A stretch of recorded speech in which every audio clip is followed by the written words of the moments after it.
many fought for the sport, and the black man still comes up short. It's time to motivate, build and elevate, blind, deaf, and mind state. So I'll dip, diver, civilizer 85. Gotta let them know the devil's a conniver. This is the plan from the brother man from the motherland. Now it's time to take a stand. I'll keep striving to do my duty to awaken to the universal family. I say assalamu alaikum. Enough respect to my brand Nubian brothers. Buzzing, Lord Jamal, God Allah. Derek X is on the flex. Alamo is good to go. Sincere, the God is in here. So move on, black man, move on. We gotta move on, black man, move on. Move on, black man, move on. We gotta move on, black man, move on. Now before I motivate, I'ma just say like this. Please, educate our lives, children, with equality.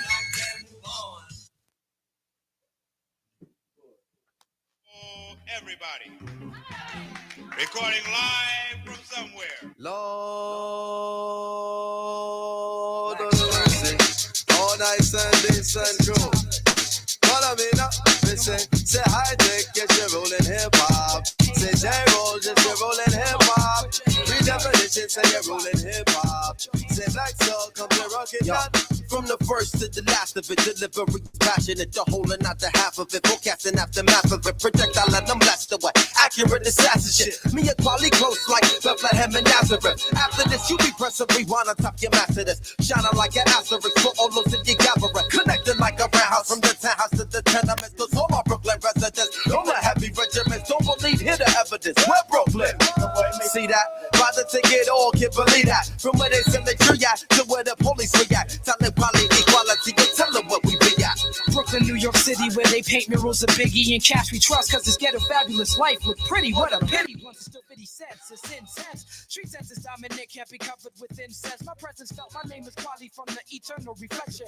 People think your MC is shorthand for misconception. Let me meditate, set it straight. Came to the conclusion that most of these cats is featherweight. Let me demonstrate. Walking the streets is like battling. Be careful with your body. You must know karate. You think your soul is bulletproof like Sade. Stop acting like a bitch already. Be a visionary and maybe you can see your name in the column of obituaries. Third grade teacher reading and talking about I knew he'd amount to nothing. Neighbors like he was the quiet type. Who'd have thought they was frontin'? Talking loud like you and RCA. Get carted away with body parts and trays. What the way to start your day? Yo, it's like 1, 2, 3. Most of the time live party.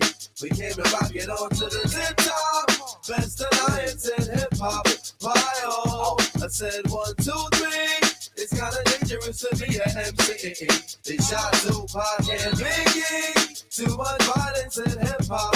Bio. I said my hat keep on making. Brooklyn keep on taking it. So relax with the give me back. Red Hook where we're living at. Plenty got me struggling and hustling and bubbling. It ain't about production and what is we discussing when the cock crows, my crop grows and they want me to rock flows. Driving for perfection ever since I was a snot nose. Colossal, true original B-boy apostle. Standing on the rooftop with the Zulu Gestapo. you think you the shit, somebody in the wings will force you to quit. It could be your crew, a clique, or some random kid you smoke Buddha with. Consider me the entity within the industry without a history of spitting the epitome of stupidity. Living my life, expressing my liberty, you gotta be done properly. My name is in the middle of equality. People follow me and other cats to hear them flow and assume I'm the real one with the lyrics like I'm Cyrano. Still sipping with your well water imported from Pluto, 360 milliliters for all the believers in miles of kilometers. Most cats cannot proceed us in the jungle with the leaders. We the lions, you the cheaters. A cycle will complete us as we come through your receivers. You can play us and repeat us and then take us on a reader. Good Jesus, most deaf and quality just make a pussy freeze up. Think it over, ease up. 1, 2, 3, most deaf and solid quality. We came to rock it on to the tip top. Best alliance in hip hop. Wow. I said 1, 2, 3. It's kinda dangerous to be an MC. They shot Tupac and Biggie. Hold your head when the beat drop. Wow.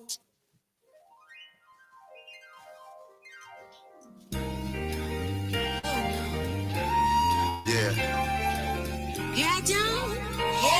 God bless. Let the spirit fall fresh.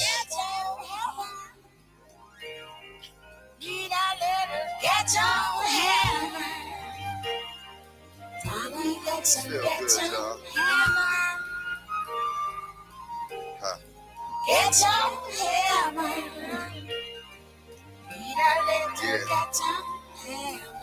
Keep on. Yeah. Search for love throughout the ghetto. Young girls thick, righteousness narrow. I got my third, I on the sparrow. Want my people straight and the rock sweet apparel. The mother of my child, we not together.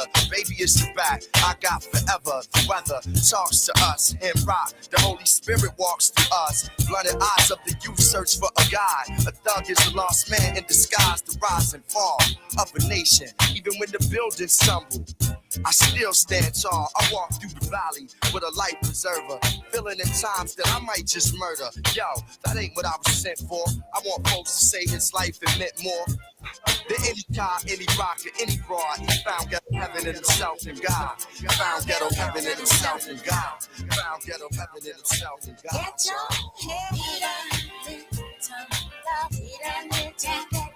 Rose. Step Baba Rose. Can you hear me, Baba Rose? Yes, I can hear you. Oh, okay. Did you want to do your contribution today, or you want to just chill out? I can do the libation, yes. Okay, cool. All right. Thank you, Baba.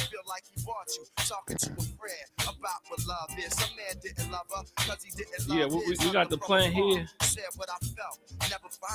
What? Oh, yeah, you got a plan. Time helps mistakes you can learn from. One man effed up, man, you shouldn't turn from. Want a certain type of guy, gotta reach a certain point too. At that destination, a king will anoint you. Going through the storm, anybody say warm. That relationship died. For you to be born, you're worth more than anything you could cop at the store. For you to grow, we had to go, so what you stopping them for? Not even I can ignore being alone, it's hard. Find heaven in yourself and God.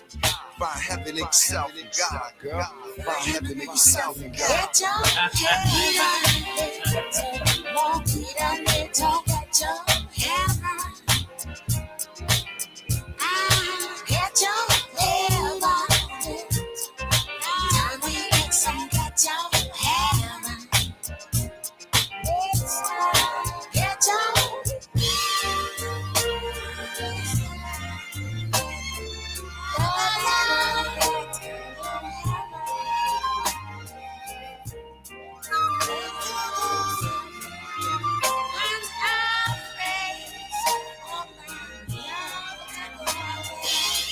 It's so much bigger than me. As far as happy, it's like a trigger to me. Dealing with crap rappers, groupie broads, record execs. At times it do be hard to choose words, be heard across borders, doing something you like to support daughters, keeping your guys from collected court orders, conveying messages the ancestors brought us. Thought of things to say to become the end thing for the day. Somehow that didn't seem the way for me to make it. Music is a gift that is sacred. I opened it, used it, hoping you can grow to it. Whether serving or surgeon, you gon' go through it. Can't imagine going through it without soul music. It's like Donnie Half help me see Lonnie's path. On my behalf, let's take whole steps towards hotel and show death as we make people nod. Find heaven in this music and God, yeah.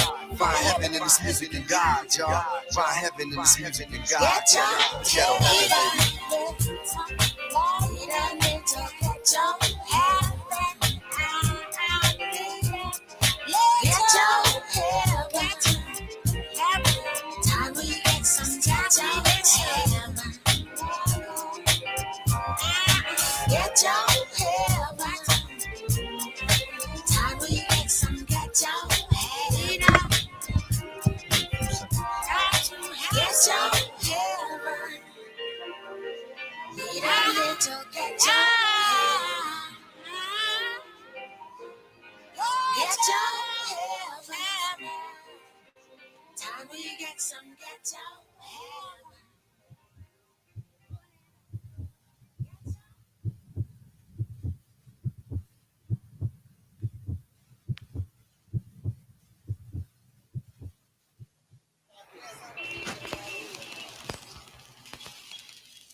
Peace and blessings, fam. How's everybody doing? All right. Welcome again T-Net Holistic Wellness Center, Temple New African Thought. Our weekly fellowship here at T-Net, where we come together to grow inward and manifest that on the outward. You all right there, Brother Lewis? Oh, okay. Oh, okay. I'm hearing him over there in my hearing aid. He's like, well, look. I think he wants to get look. So you can get it together. When you claim your happiness, you're gonna get your mind back. Yeah, probably I'm proud. So, I'm proud. Welcome. When you claim your happiness, you're gonna get your mind back. Black and I'm proud. Claim your African. Black and I'm proud. I'm telling you. When you claim your happiness, you're gonna get your mind back. So again, so we come here to grow and do the hard work, inward, outward, in relationship, and everything else. So there is a teaching in the Odu Ifa. I'll start off with reading a scripture before we bring Baba Rose up. And it says this. It says on in the Odu Ifa, West African tradition, Ifa people, it says this is a teaching on self-surrender and mastery of the teachings of Ifa as a foundation for success and achievement. Here, the effort of standing and stooping to achieve is contrasted with an effortless prostration in respect.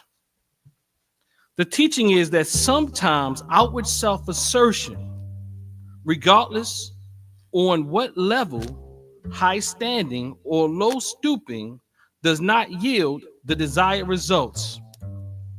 One then must turn inward and in profound respect for the wisdom of the ancestors as expressed in Ifa. Surrender oneself to study and reflection. Having done this, one is then prepared to stand upright and step forward with a fresh energy and profound insight. The metaphor of prostration in respect is an important one. Again, the metaphor of prostration in respect is an important one. It is at once a call for self-discipline and self-surrender. It is rooted in the Yoruba custom of bowing to the great. Those great in age, great in wisdom, or great in status, and thus carries with it a need to recognize those who have achieved these positions of greatness.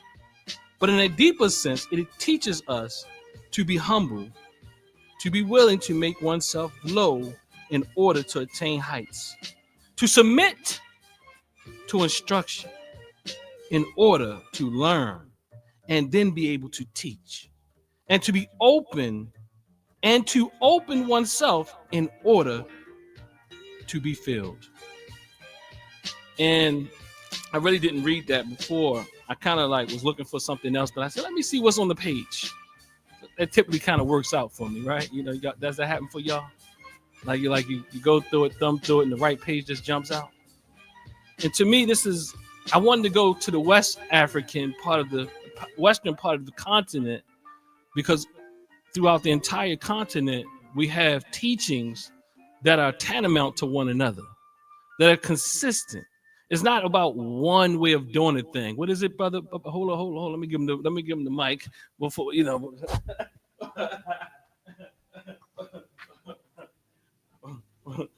What is it, Baba Abu Jamal?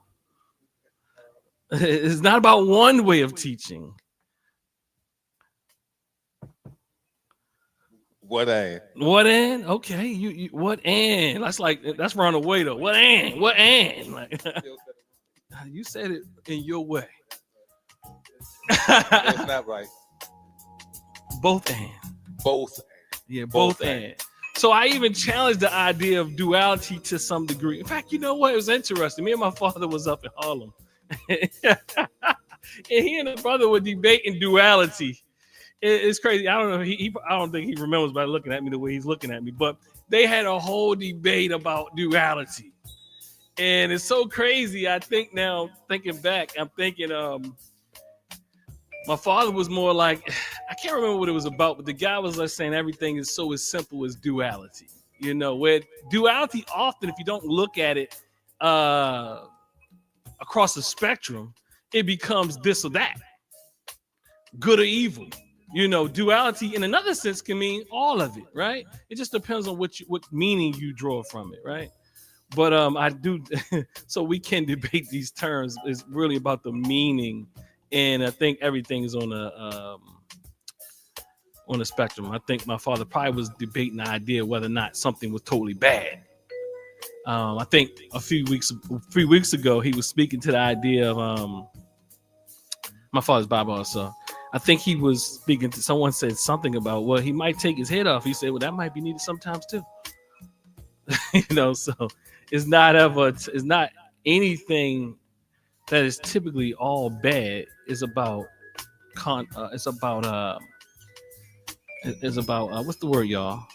It's about it's a C word. It's about the situation, you know. It's about when it's being used, how it's being used, why it's being used. But what's the word I'm looking for though? I know y'all know the word. Context. Yeah, okay. I had to work it through my brain. So it's about the context. So are you saying also it's relative and objective? Person. Both and. Say it again. It's also relative and objective. Objective. It's relative and objective. Yeah, I'd say it's relative. So it's both and. So it's subjective, objective, and some other things, right? You know, it's like Correct. It's a little bit of a both. You know. Because we tend to operate in extremes. And well, when you say that, I think about the yin and yang sign. Mm-hmm. Like, as they say, is that nothing in this world can exist without the yin or yang. Because both of them compromise each other in a sense. Absolutely. And then you say that when you look at it, some people say it's a little bit of yin and the yang and a little bit of yang and the yin. Yeah. Yeah. Some people might have a little bit. Nah, that's joking. Well, I mean, that's all true. That's off balance, right? Yeah. Right. I mean, everything, and there's nothing in this world that doesn't have. Things aren't as simple as black and white, exactly. No matter whether we like it or not. And when we say yin and yang, you see that sign, the sign that has the two figures in it. One is white, one is black. Then they have a black dot in one that's white, and a black and a white dot in the one that's black. That's Yes, sir. Yeah. It's white. I couldn't think of the opposite of that one, right? Yeah. It's simple. Yeah, you have a problem with just saying white. You think? That ain't right. No. So again, family, thanks for coming out. Those online, thanks for tuning in. Please be sure to get in the chat, as Sister Queen say. And don't hold back. So what we're going to do at this moment, we're going to ask Baba Rose to come in and take us to the next level by bringing our ancestors into the room with us. Baba Rose he's using technology. I think I can see him over there. Can you see me? Yes, we can see you and hear you, Baba. Oh, great. Sorry I couldn't be there, everybody, but I've already Ghani and Hujambo and all that good stuff. Sort of under the weather this morning.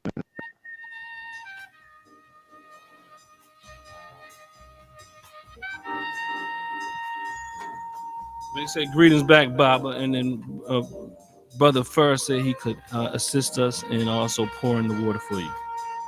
Okay, great.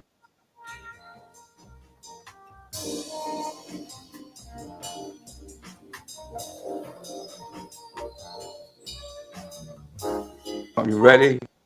Yes, sir. Okay. First of all, I would like to say, quote some words from Marimba Ani. She says, "You are not an African because you were born in Africa. You are an African because Africa is born in you."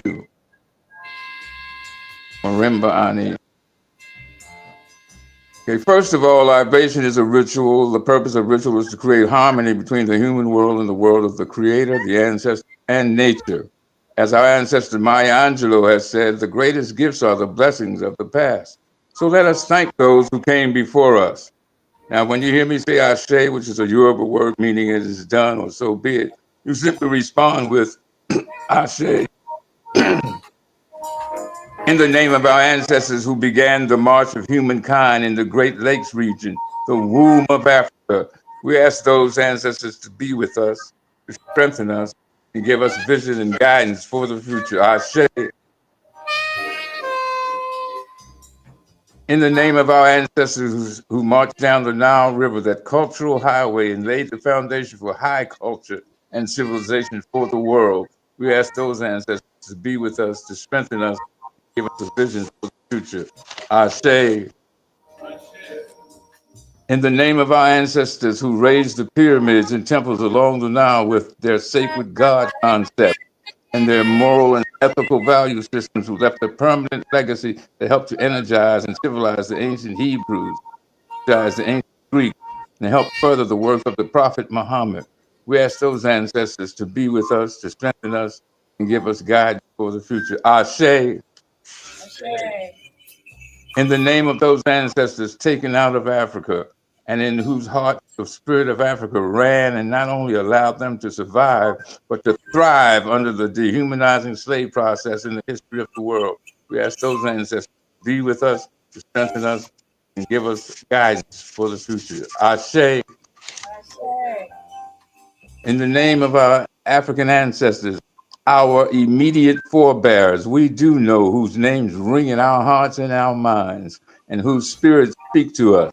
From the Caribbean, the Bookmans, and the Dessalines, and the Cujos, and the Nannies, the Zumbis, from Palmares, from Brazil, and from the U.S., the Harriet Tubmans, the Sojourner Truth, Nat Turner, Marcus Garvey, Malcolm X, those forebears whose spirits have led us to this moment and who will give us the strength for the future. We ask these ancestors in the name of the African who strengthen us to be with us and give us guidance for the future. Ashe, Ashe, Ashe.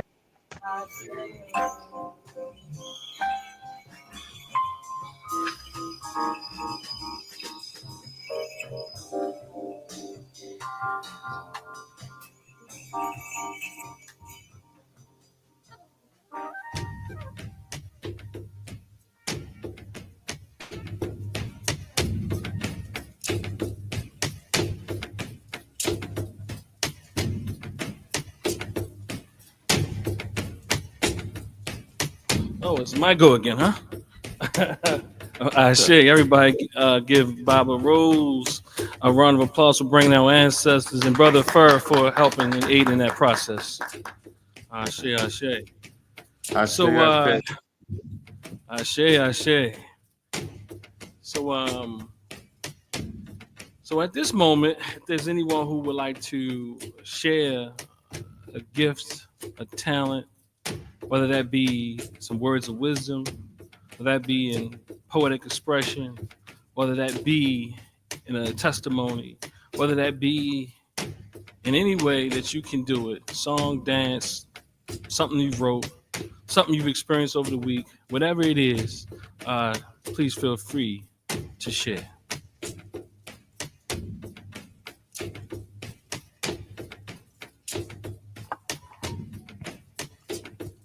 You want the drum? Oh. You want the drum, you said? You want to do it over here? Come over here.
little viole. Alice dessa viole. Acabiole, one dessa mina badie. Acabiole, one dessa mina badie. Acabiole, na. Acabiole, one dessa mina badie. Acabiole, one dessa mina badie.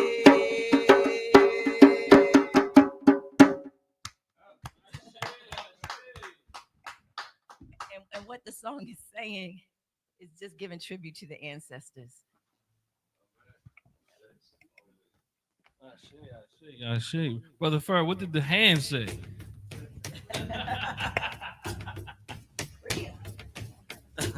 Flow. Okay. All right. I thank y'all for that powerful tribute. I see Mom and Danu in the building. I'm not going to ask you to come on camera and say anything, but if you feel like it, just go ahead and put your hands up. Summons us. Mom and Danu. She ain't even laugh. Okay, I see the laugh now. Okay, cool. Okay, I was afraid. No smile back. I was like, oh, yeah, show the teeth. Peace, Mama. All right. So, Peace and blessings. Peace. All right. So again, what I want to do is ask if there anyone else who would like to share in their gift, talent. And again, that can be anything from a word, a testimony, something you've overcome, some poetic device, what have you. You got something, Brother Abu Jamal? You may? Okay. Okay.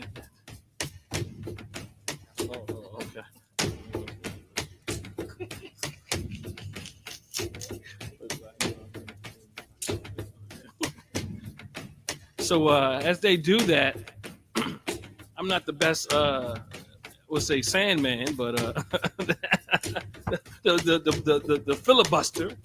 But I will say, again, today, family, we're going to be coming again from Tehuti, the modern day Tehuti within you, because it's about self-exploration.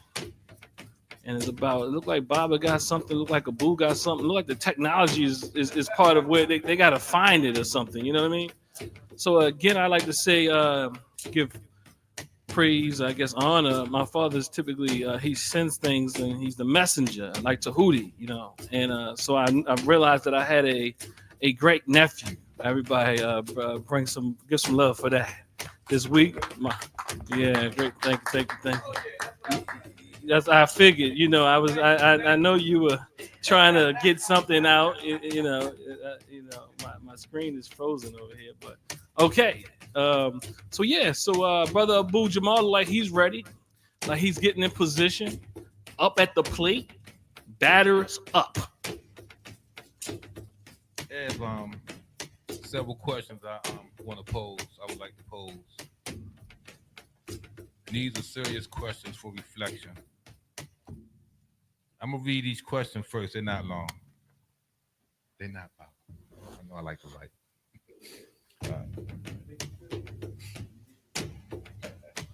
Have any considered ways of promoting TNAT presented 2 weeks ago? And if so, what measures were taken? In other words, the how and the application of such. Question number 2. What benefit was gained from last week's exchange given by our Baba for you, for any specifically, and for others in general? On this, it's prudent that this is qualified, not the music, poems, feelings, emotional and or mental stimuli, and charge, other affirmations and or confirmations, etc. All of these are Most definitely necessary and essential. However, they are secondary to the heart, one's heart, your heart. What gain directly from Bible to you individually and specifically, and unlike the gain of another, yet the same one and only source word, meaning our Bible. The third question is, what exactly are you looking for and expecting from TNAT? TNAT. And I got it right, brother Bible. Both and. Unity diversified in the diversity of the unity. Mm. Yes, sir. I'm gonna read them over. Want me to go one on? You got it? So the first question I heard you say was, how have you promoted TNAT in a way to advance the overall cause? Definitely encourage folks to come to the facility to meet with Dr. Winkler. I think he's a brilliant brother, and I talk to people on a regular basis. I think people will come intrigued by me for whatever reason, and they say, "Well, where do you go? Where do you hang out?" That's one way. And then the lesson I think learned from last week, I really like the idea of your thoughts and actions aligning, and the interpretation through the Ngea. What is it? Ngea theory? Ngea, what's the right correct terminology? Ngea? Is it Ngea theory? Okay, you talking about the interpretation of? Yeah, it was an Ngea theory. Yeah. Right. Yep. So I reflected on that this week, and I will take the third question. What is the third question?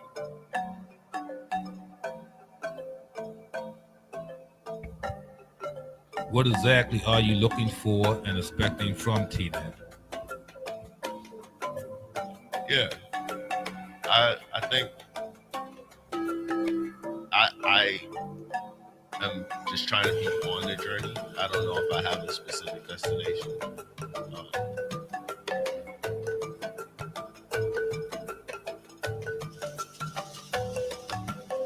That's true.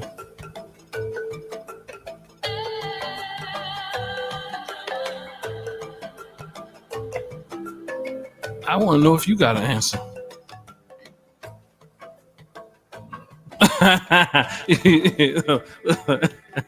Cause you come over here batting up. Let's see if you can pitch back. Yes, I think those who know I do my darndest and my best effort to promote TNAT across the board. I can definitely tell you what was discussed 2 weeks ago and what benefit I got from last week, because I wrote a synopsis of it. So anything I write, I'm gonna remember it. Okay, we ain't chilling. Look. I want to hear it. Look. You asked the question, now you getting mad at your own question. I'm going. Yeah. What do I expect from TNAT, and what do I expect to gain, and how far am I willing to go? It's called LIFE, life. I'm in this for the long haul. Through the pain, the tears, the ups and downs. It's like a marriage.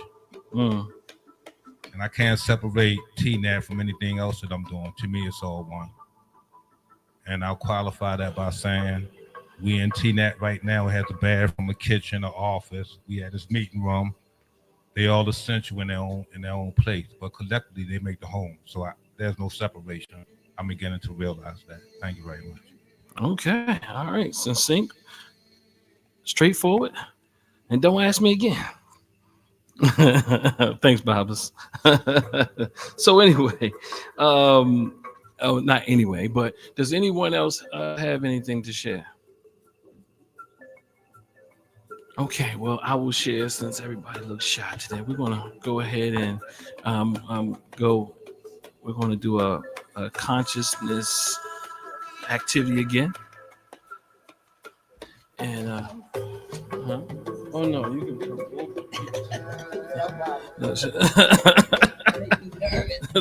my wife right there. All right, let me. I'm going. Come here, no, I'm your big sis. No, my wife right there. She ain't. About me. I don't know, Mama. You pretty cute, mess with you.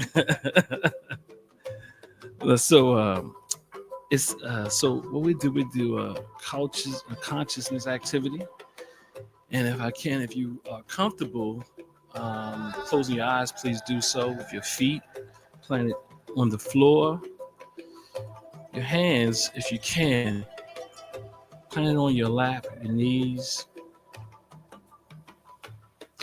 back erect, but comfortable. Or whatever you have to do to be comfortable is fine as well. And I want you to understand that as we do this conscious alignment activity, that we know that there's no wrong way to do it. That we understand that all of our minds wander. The goal is just to bring it back to what we're going to focus on. So again, begin by slowly breathing in through your nose, allowing your stomach to expand. Slowly. And when it fills up, even more slowly, if there's a word, allow it to release. Try to breathe in through your nose and actually out through your nose on the next one if you didn't do it on this one. So breathe in at your own cycle, your own pace. Centering yourself. Allow yourself to stabilize and center and become grounded.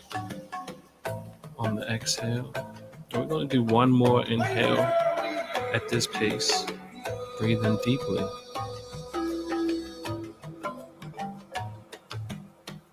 And slowly exhale. And now I would like you to bring your awareness to the sounds. Not just the sounds within the room where you are, whether you're in this place or in another space. Listen for the sounds that are distant, the sounds that are far off, outside of the room even.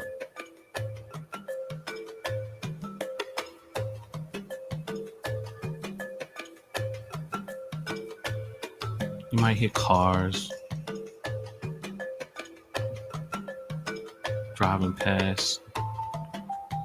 You may hear birds where you are. Vehicles driving, vehicles bumping, blowing horns, what have you. Still breathing at your core. If your mind wanders, it's okay. Just bring it back to the sounds, the distant sounds.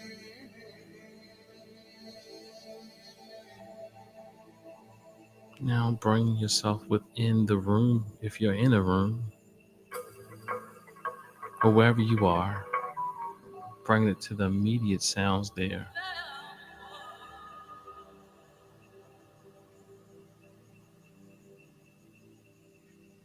Noticing the sounds, the subtle sounds even, not just the sounds that are very noticeable.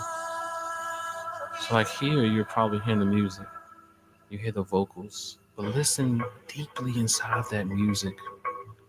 Because anybody's listening here can hear that music. But there's very subtle sounds in the music.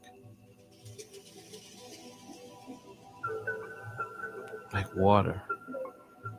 Still breathing at your core.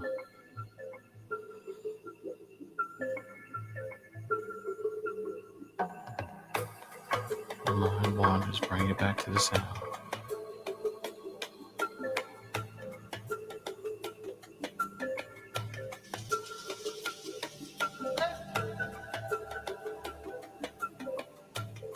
Your mind wanders, bring it back to the sounds.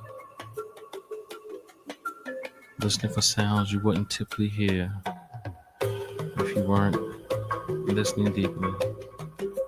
In the facility where we are, you can hear the music. You can also hear that we need to change a battery.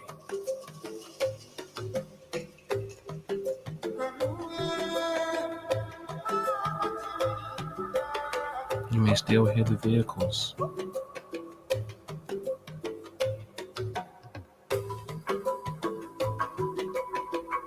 Still breathing at your core.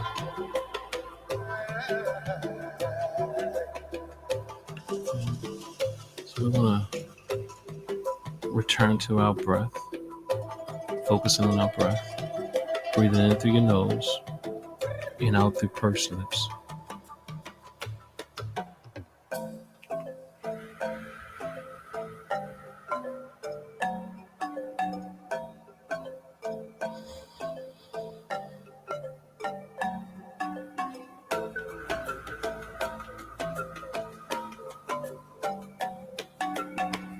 As you breathe out, notice your body relaxing.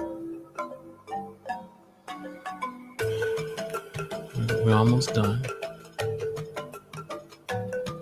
Breathing, noticing your breath.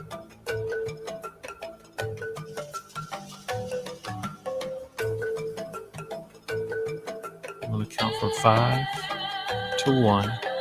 Still breathing, noticing our breath. I'm going to start with 5.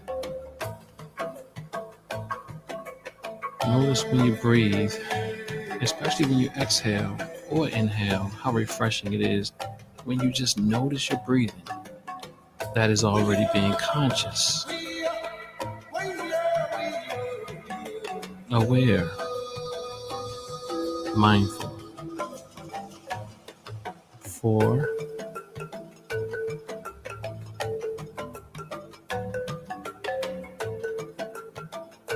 Your mind wanders, it's okay. Just bring it on back to your breath.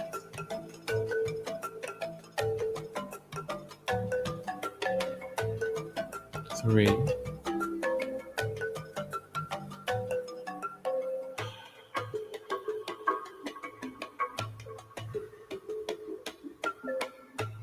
2. Noticing the refreshingness of breathing. The subtle things in life that we overlook, but they're blessings. Breathing, breath is a blessing. It's a gift from our universal Mother, Father, or the God of your imagination. And 1. And when you're ready, if your eyes are closed, you can slowly open them and join us back in the room.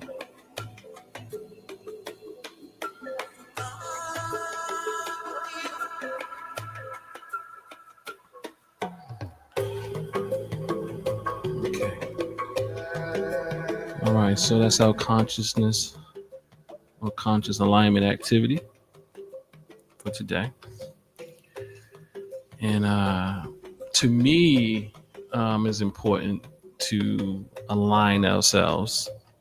As I was sharing, we used to do this a lot when we were on Bel Air Road, because I think when when we are aligned or settled or regulated, we're more able to really think in more complex ways.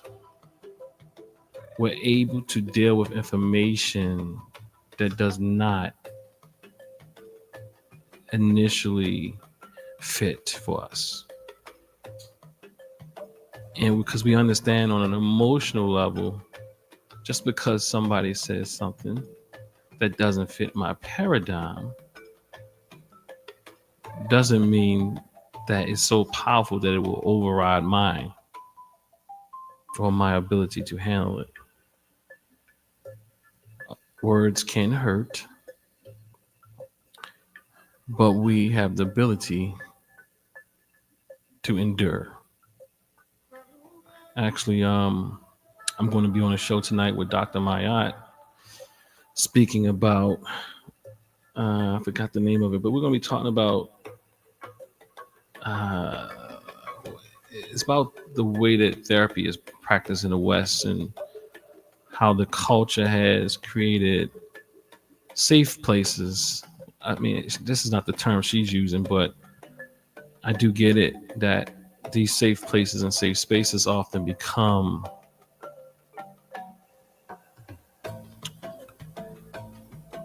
they can be useful, but they're not enough.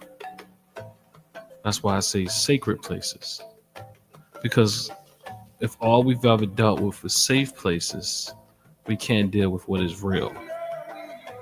And as we talked about last week, we spoke about the week before is the ability to identify the real versus the unreal.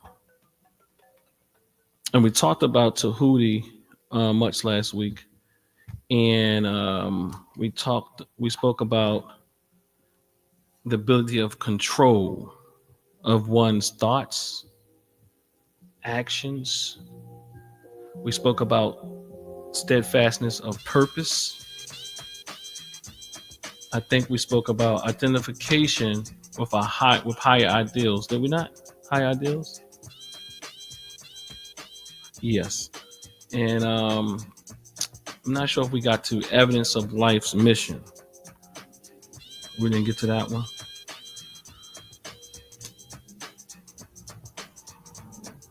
Let me read this right here. I don't know what it's going to say, but I'm going to Odu Ifa again on page 28.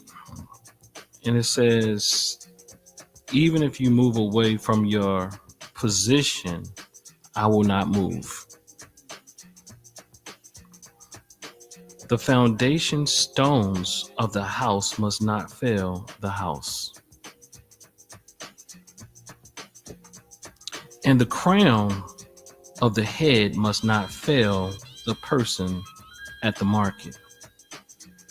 So I will not move away, and you will not move away. Twilight is just appearing in the heavens. But some people thought day had already dawned. This was the teaching of Ifa for Aji Oye, who would dawn on the earth like daylight. So if it were money that moved me, I would certainly say so. But Ifa will assign me my own good fortune.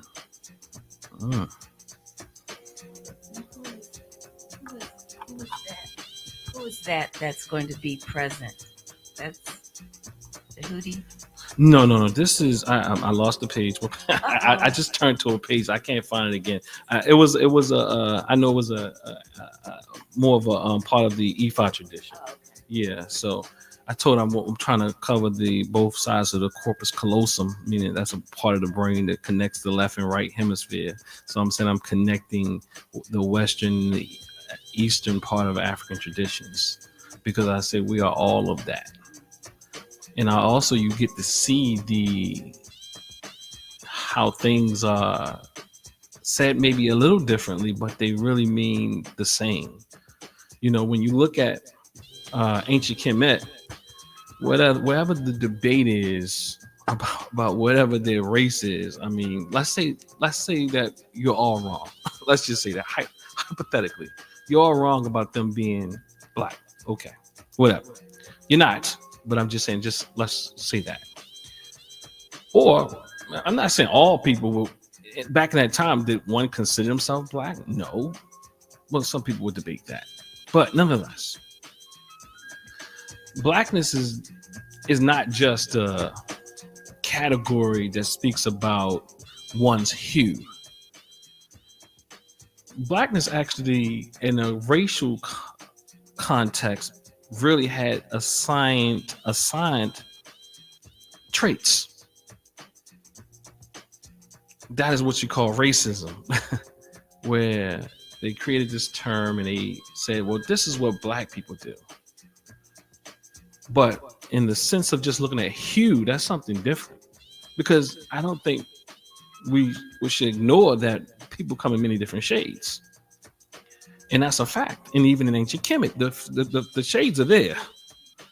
pardon. I mean, if you can close your eye, it's so interesting, right? This is just off topic a little bit, and so I see that the struggle that we have in this country. That if you put your thumb up and you're a light-skinned black person, you put the blackest thumb up, because in our minds, black is really the way that we look, and it's deeper than that. But if you want something to represent you, I mean, you can put whatever color you want. But what I'm saying is, you are just as black no matter what your hue is. If you accept that particular label per se, some people don't. I do. So that was Mama, someone from the Ifa tradition, and we're gonna go ahead. We're gonna pick up this week.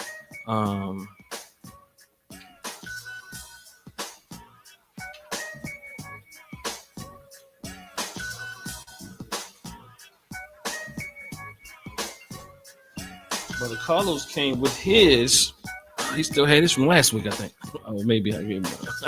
So yeah, so we're gonna finish this up. But how's everybody doing right now before we get into this? How's everybody doing? Doing good? Doing good. I went to Celebration Friday at the Cuban Embassy, and it was really powerful. They were honoring Malcolm and also the support, because there are different speakers there. Mm-hmm.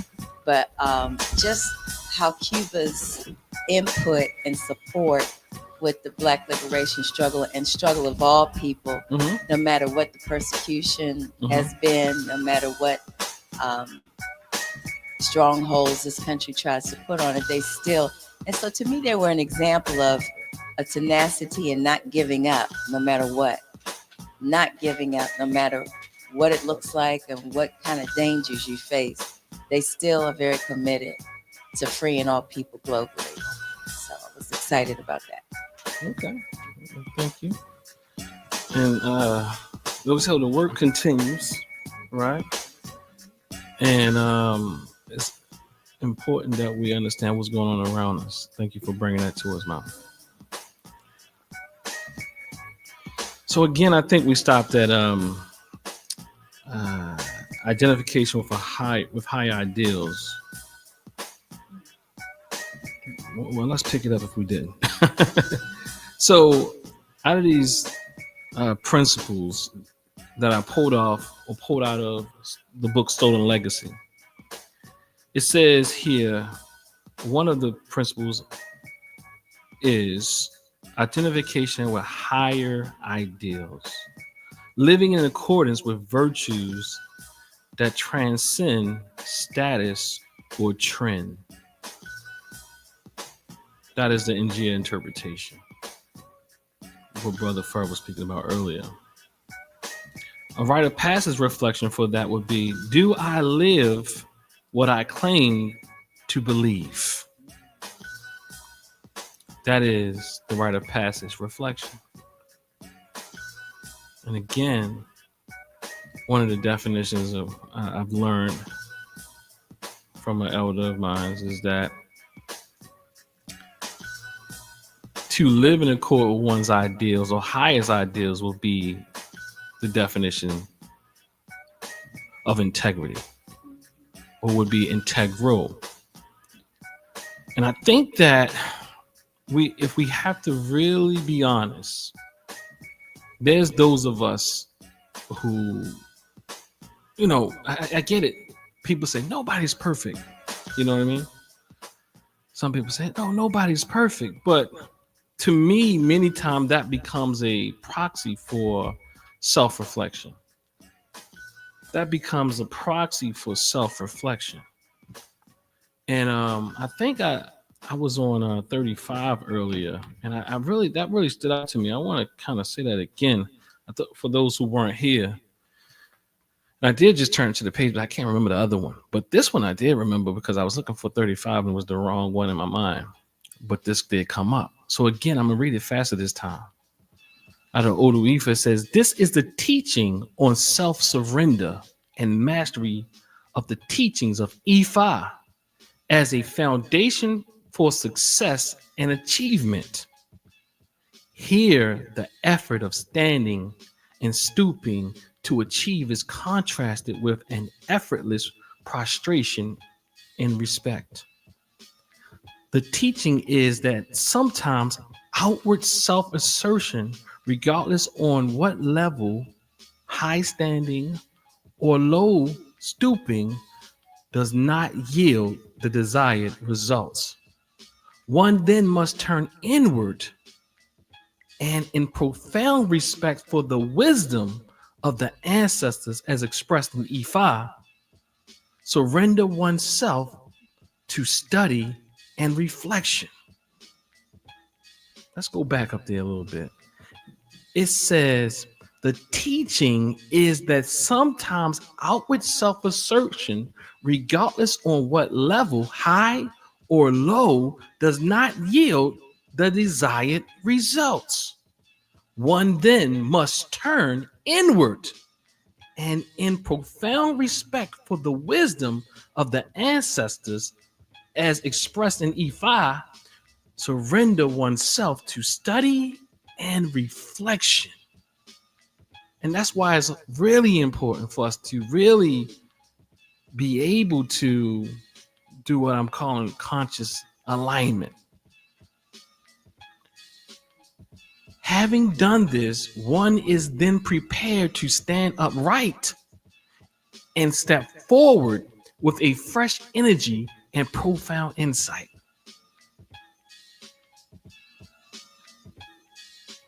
The metaphor of prostration in respect is an important one. Prostration. What is prostration? Somebody help me out. Grab the mic first, though. Oh, you got it? Oh. Make sure we following each other on this. What is prostration? It's the bravado you put on. It's like how you present yourself. Am I correct in saying that? Hold, before you go, Mama. Acquiesce or to bow, to acknowledge, to bow. That is what I'm taking. No, it kind of depends, so it's kind of like prostrate yourself before. Yes. But thank y'all. And so I just want to make sure we was on the same page here. So again, I'm going to read it again. The metaphor of prostration in respect is an important one. It is at once a call for self-discipline and self-surrender. It is rooted in the Yoruba custom of bowing to the great. My context wasn't working for me earlier. I said howling. Those great in age, great in wisdom, great in status.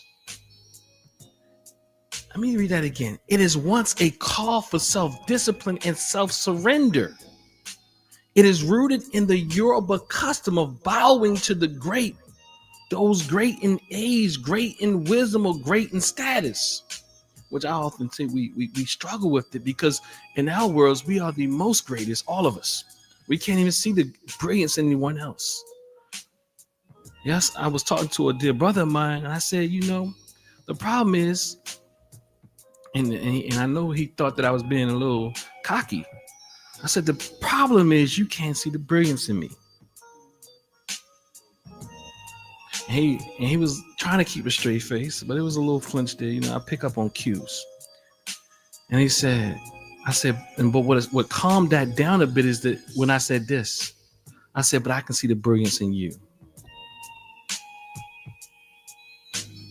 And that is part of the issues that we have in our community, because we want to be so much, we want to be accepted so much that we can't even respect other people, because to respect another will require me, in a sense,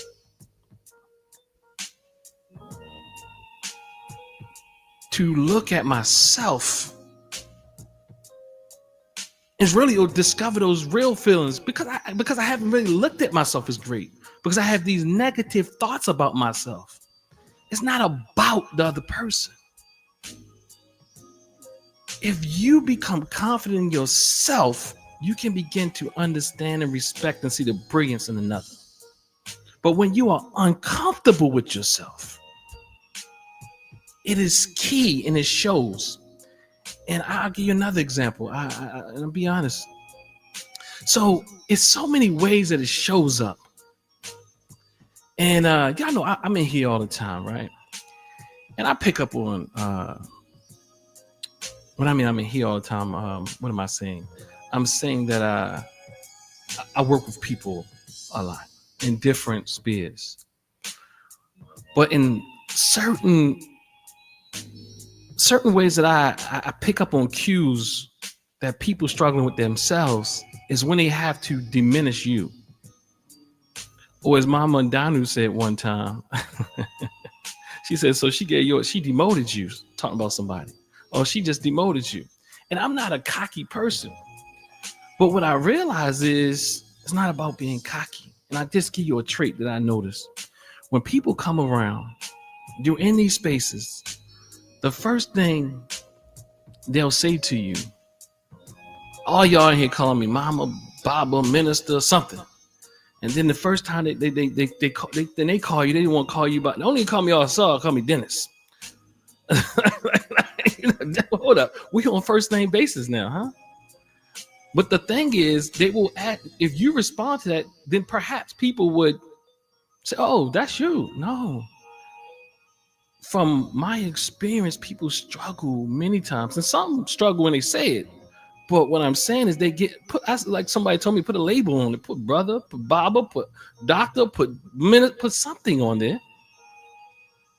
I'm not saying just because people do it that they mean well or they don't have a problem. But I'm saying it's indicative of an authority issue many times that if you overlook it as being something slight, you're missing the point. Because I'm telling you, every time I've noticed it, it's always come out that these people have authority issues. And you let it go because the goal of people in our community, many of the goal, because we've been hurt so bad and we feel so low many times, is to equalize our position with someone who we feel has some status. But the reality is we're all beautiful, we're all brilliant, we're all made and beautiful in our own ways. And if you're comfortable with yourself, that other person's brilliance won't impact yours. Everybody can't be everybody. If you're strong and you have your own level of confidence, real confidence, not cocky confidence, self-worth confidence, I'm talking about self-worth, then you don't have to do that, because you don't have to diminish others. I put a label, like I said, so in African community, I know a lot of people in the revolutionary Pan-African circles, they don't really look at Babas and Mamas and titles lots of times, and they just call each other by their first names. But to me, that is because they're looking at anarchy. They're looking at, Marxism, everything on the same level type of thing. And that is disorder. A dear Baba might say, oh, just call me his first name. I won't say his name like that. I said, pardon me, that's going to be a little difficult for me. I mean, because this person I've been studying for years, and you just want me to call you by your first name. It's almost impossible for me to do that. You know what I'm saying? I get it, but I told him that. And that's just I don't want you to feel discredited, but it's difficult for me just to call you your first name after I've given you, because I see you in a certain way, and if I've been studying you or whatever, what I'm trying to say, it's difficult for me to just make those transitions. I noticed that in white schools, I think I've said this before, in front of the school, they all call each other students, Dr. this and Dr. that, and Mr. this. Then they go behind the door, hey, Don, hey, John, hey, Don, I'm not saying you can't ever not say it. I'm just saying that I can't flip like that. Like that's, to me, that's show. Like, is it like you're on, like when you're Bible on the weekends? I'm not saying you can't be a friend, like close friends. I get it. Like, we close friends, and I might call you Camille, but then, yeah, that's my close friend, y'all. That's my close friend. But then if I'm here, I might say Sister Camille or Mama Camille or something like that. I get it. But I'm saying that just in, I don't know, it's got to be some realness to it about me. So anyway. I have something to say. When you make the salutations in the Yoruba tradition, it's humbling, especially when you're approaching a spiritual person, because you get all the way down on the ground. So my question is, what happened to us? Because it wasn't that we just respected and had reverence for people who were educated. We would also reverence that mama who cleaned houses. But sitting at her kitchen table, you would learn so much from her. What took place? What happened to us where we lost that level of respect? Because I can, and I still, like you, I can't call anybody older than me by their first name. Look at Mama and Danu. How dare I? Or Baba even. I cannot do it. They've been on the planet longer than I have. They've experienced and know a lot more. So in just that alone, I have to give them their props. Right. Because I see Mama Faluke trying to give me her regular name. I never call it. Like, she be trying. Like, I'm Faluke Baddie. But right.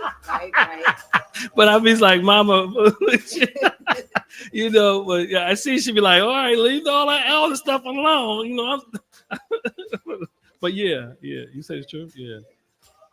Because I think about Mama and I think about Bob, and I said, am I really even there yet?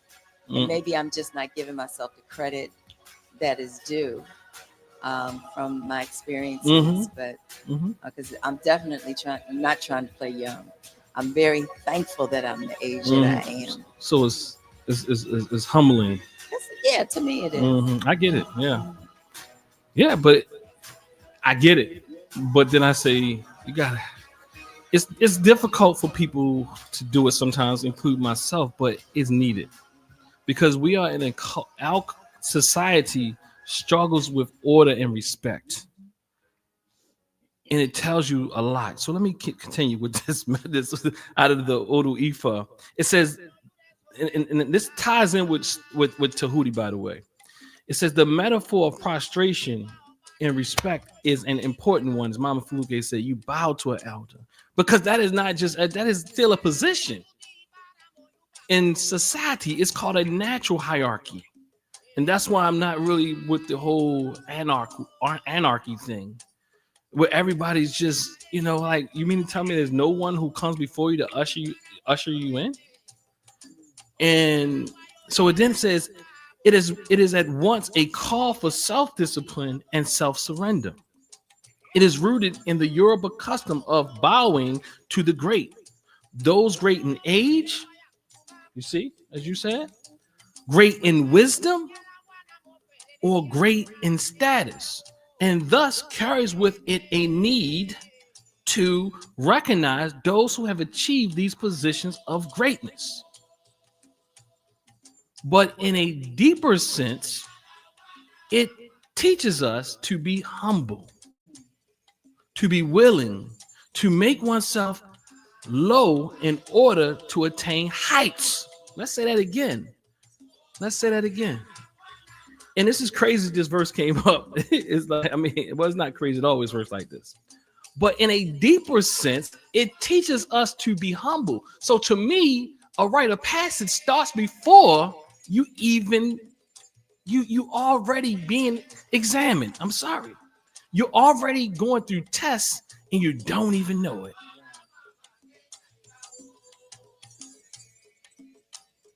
And that is how it is. You're already going through tests. And if you haven't gone through a test or a vetting process,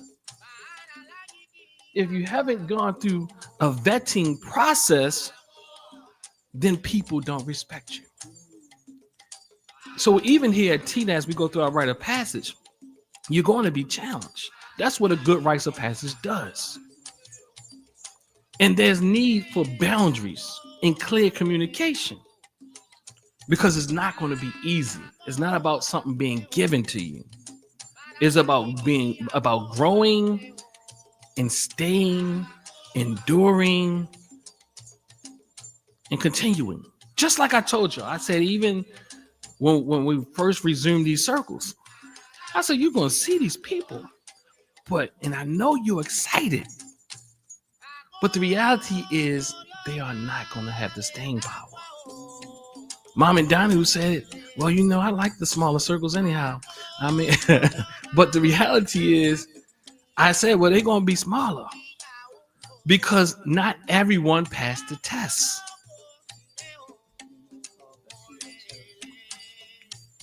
Not everyone passes the test. It doesn't mean anything's wrong, just mean they're not ready. Okay, Bob. It's just like it's a certain kind of bamboo plant that you plant the seed, and you have to water that circle for like 5 or 7 years before you see anything sprout. Can you do that? Just saying nothing, but you know there's something coming. Absolutely. Yeah. I share. Well, we all getting this nice chiefing up in here right now. At least he had the old man stuff. It's strong old man stuff. It's the strong version of the old man stuff. Yes. Y'all know what I mean by the old man stuff. It's at least he had the strong version of old man stuff. Cause that young man stuff, woo! God of mercy. You can smell that through the pockets and they ain't lit. We're like, hold up, especially me. I smell everything. One of my clients, hold up, bro. You got, oh man, I just got this bag. You gonna have to take that up out of here. I'm getting high through the. They be having it in jars and everything. Through the linens. Yeah, boy. But anyway, getting back to let me start back over and move back into the today's and tie back in. The metaphor of prostration is an important one. It is at once a call for self-discipline and self-surrender. It is rooted in the Yoruba custom of bowing to the great. Those great in age, great in wisdom, or great in status. And thus carries with it a need to recognize who have achieved these positions of greatness. And that's part of that's a major issue in our community. We refuse to recognize it. We know it, Kabbalah. I think also there's levels of recognition, and then there's cultural or context appropriateness. So like someone can recognize your greatness and may not mean anything by maybe saying, hey, Dennis, right? Or somebody can recognize your greatness, say the title, Baba, minister, and then covertly, be a snake in the ground, right? And run your name through mud, absolutely, right? So it's like, I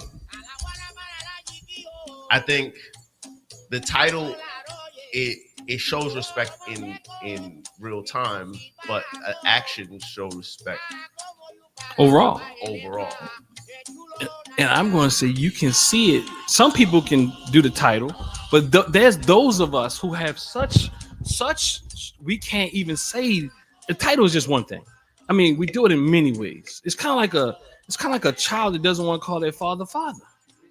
Yeah, I was going to say like even children today, right? Say for instance, I teach children. They don't want to say sir. One boy told me, he say, "What's up, yo?"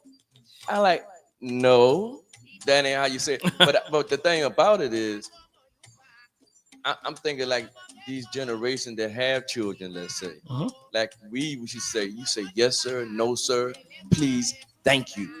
You know what I'm saying? And we drilled. That was a drill. You know what I'm saying? We put into the children. I don't think they really getting drilled like that anymore.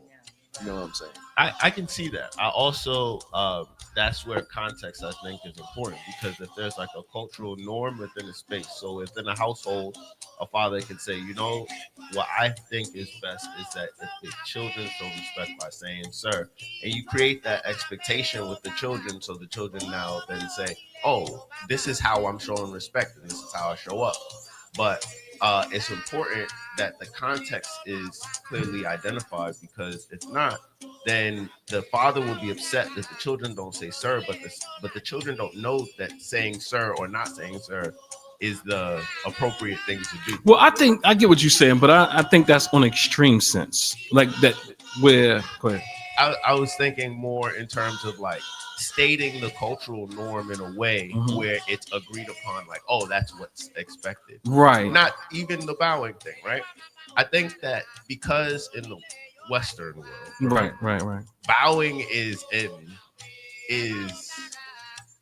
not a thing, right? So, but like, let's say in parts of Asia, you know, it's normal to right when you see somebody, right? But I also will say that in the Black community, we bow differently. That is like a form of respect. Like, I can see somebody, I don't know them, we're walking by each other. Right. That's a head nod, that's a bow in a way. But it's like there's a unsaid norm there that is agreed upon, which just allows us to do you that. just said it though.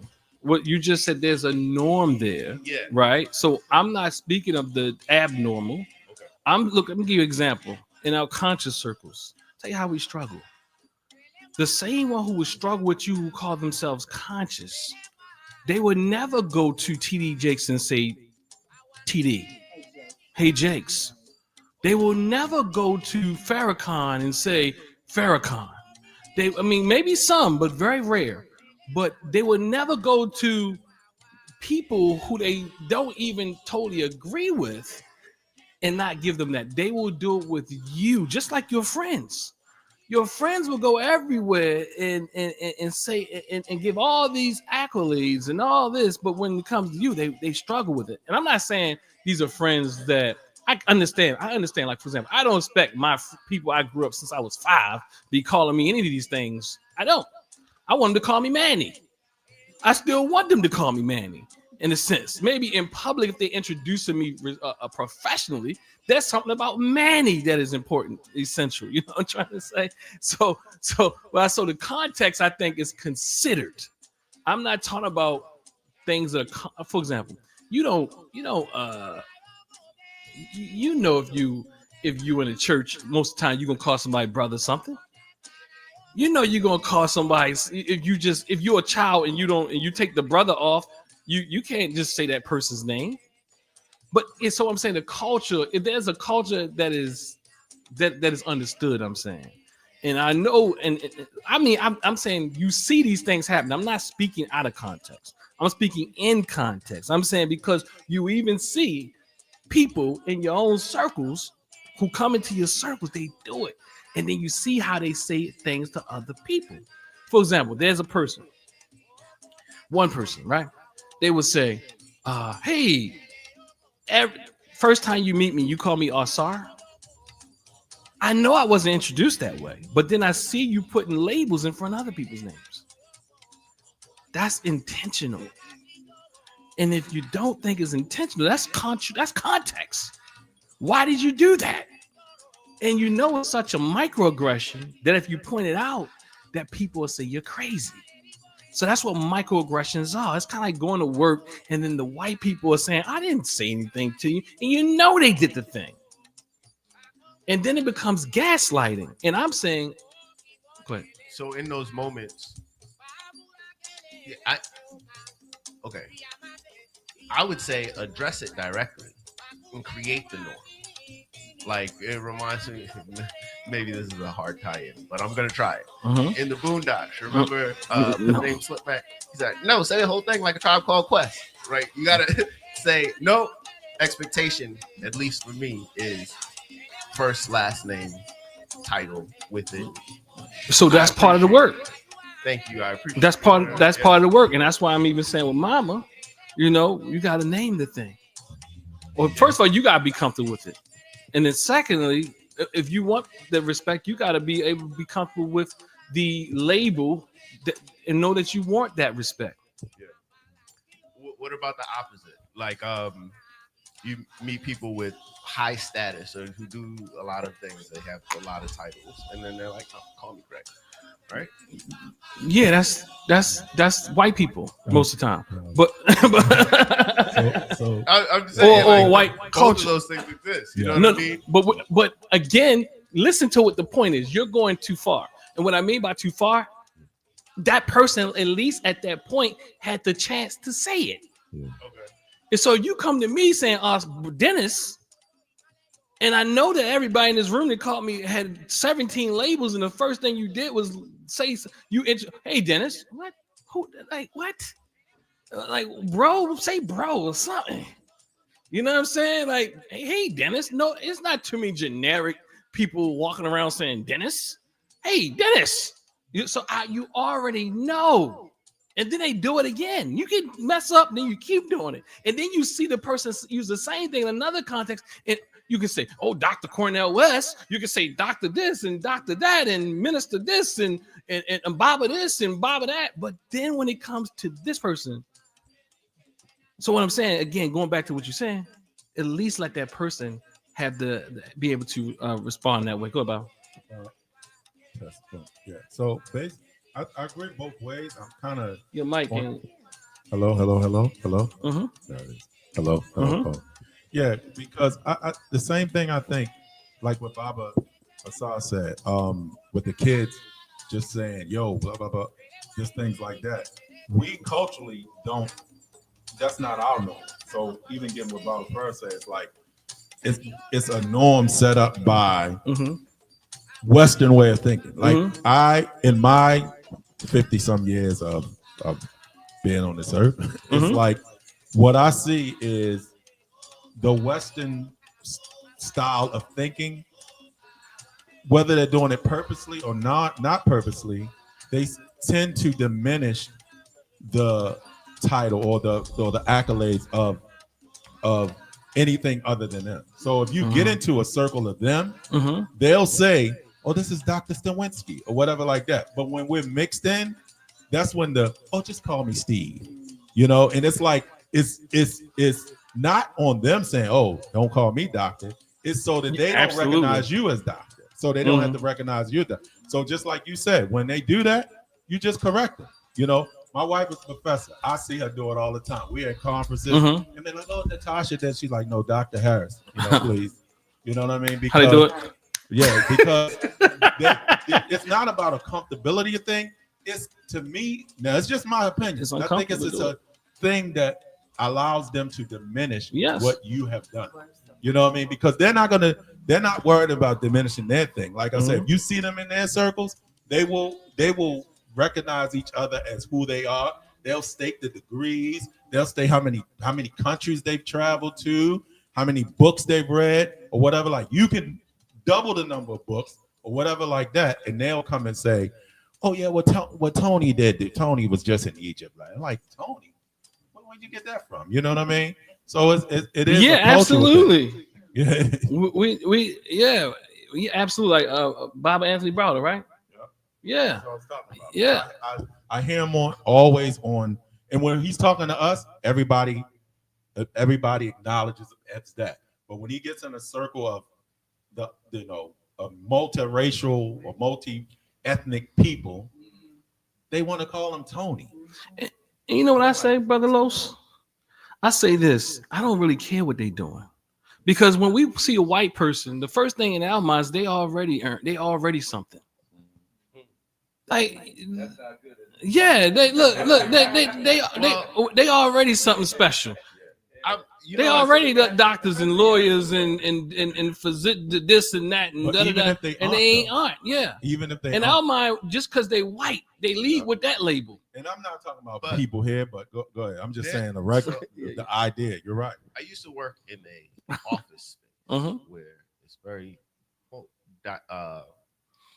diverse. It's diverse.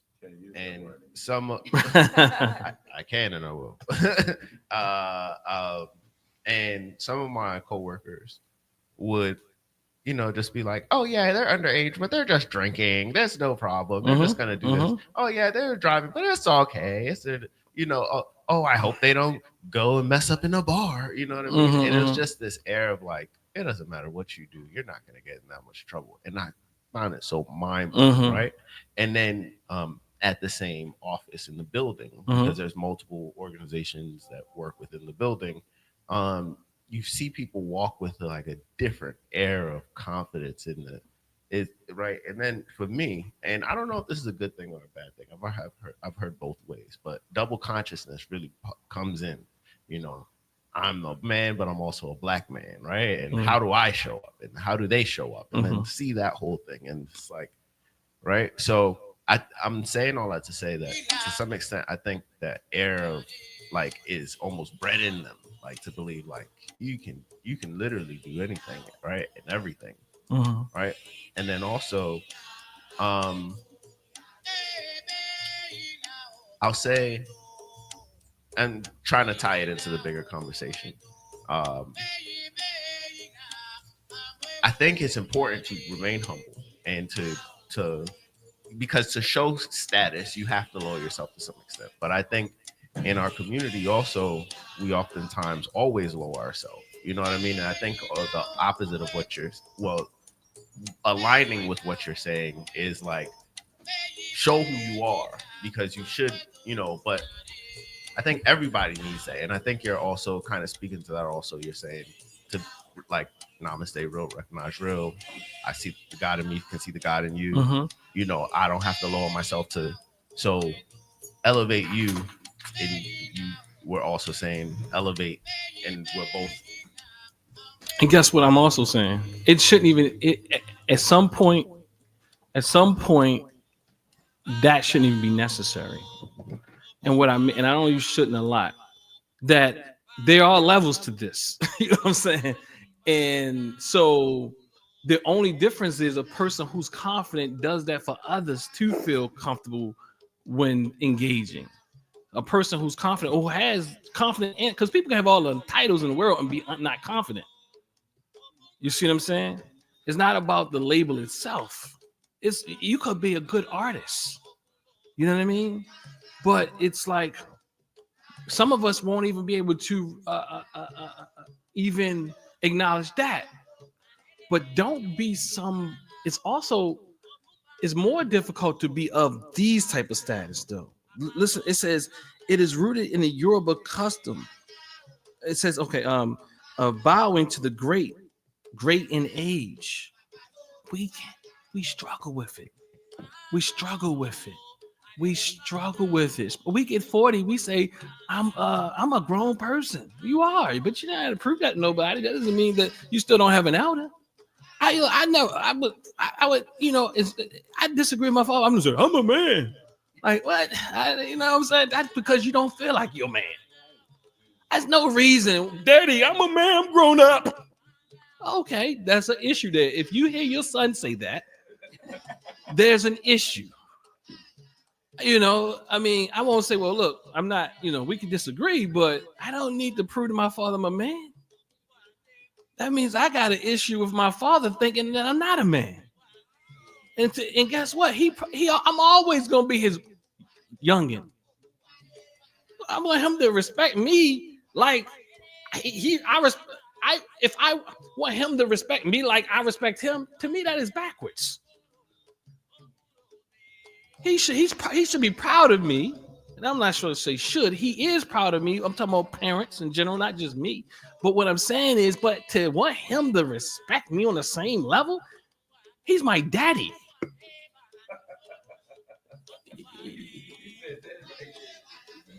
You know what I'm saying? So it's not like I don't need to be on my father's level. I'm somebody else's daddy. They gonna have to get that together. You know, Mom, you got that. Yeah, and I also feel too that living in this society, within our culture, within a culture, we diminish service and servanthood. You know, and many books say, and you read it in the beginning, if you want to be exalted, you got to go down first. Absolutely. And most people don't want to do that because the individualism and arrogance of Western culture says, if you want to be something, you gotta flex. You got to be big and bad. There's nothing mentioned about humility or service. And we've gotten away from that.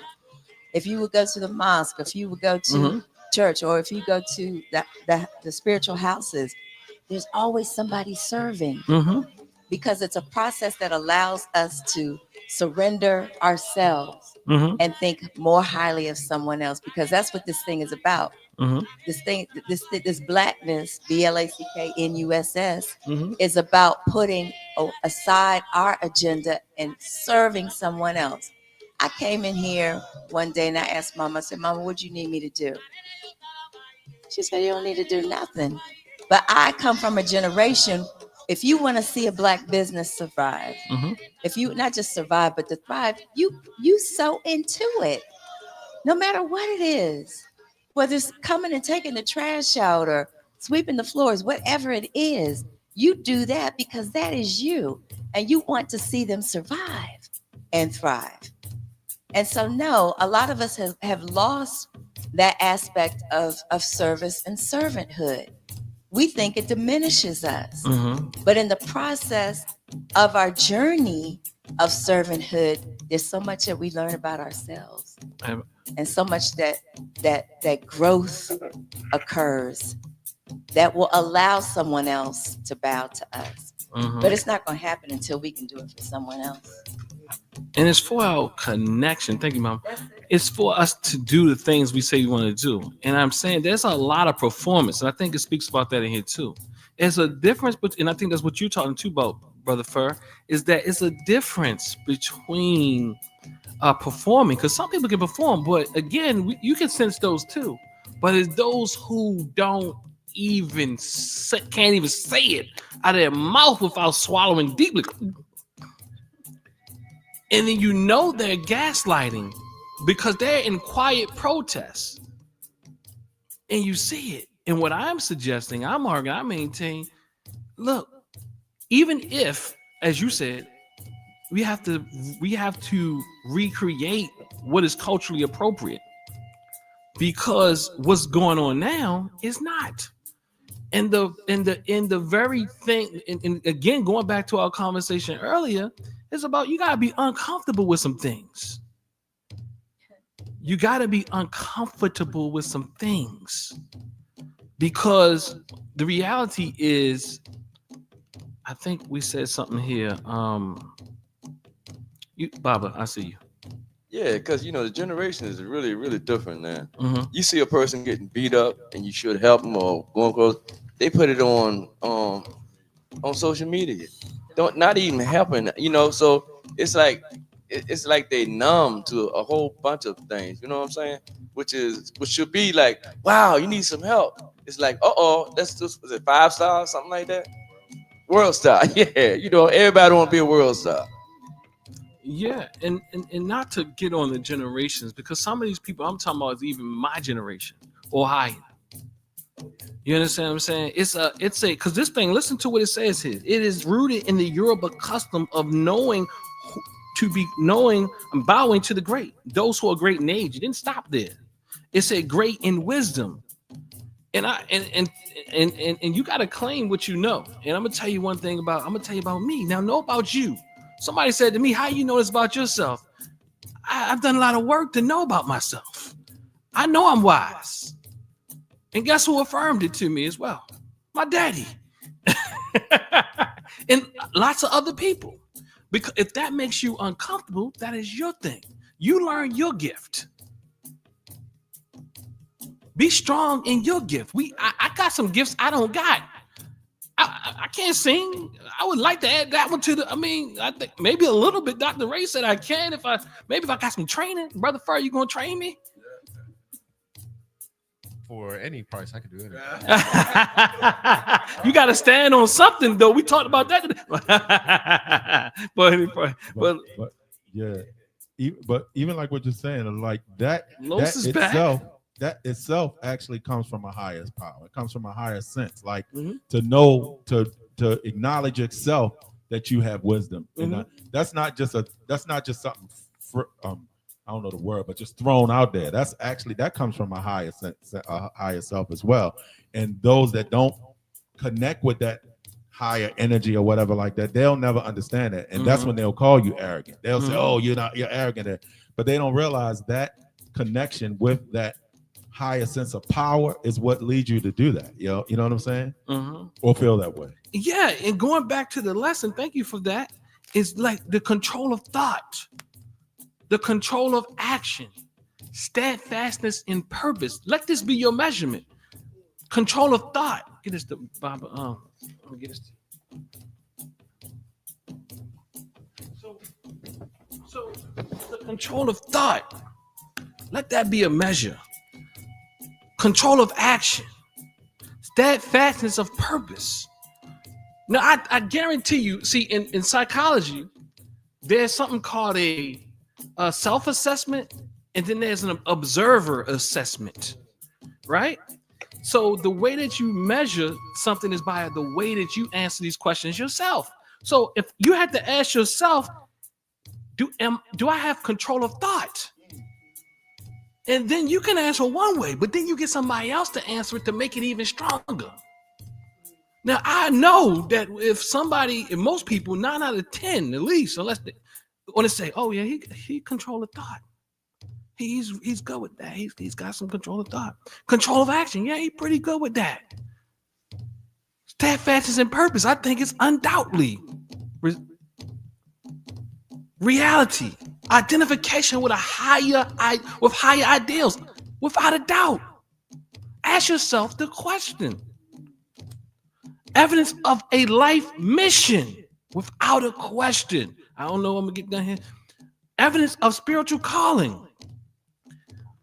Some people they confuse spirituality or what is spiritual with religion. I had a conversation with my father. I said, look, I had a conversation with my dad, right?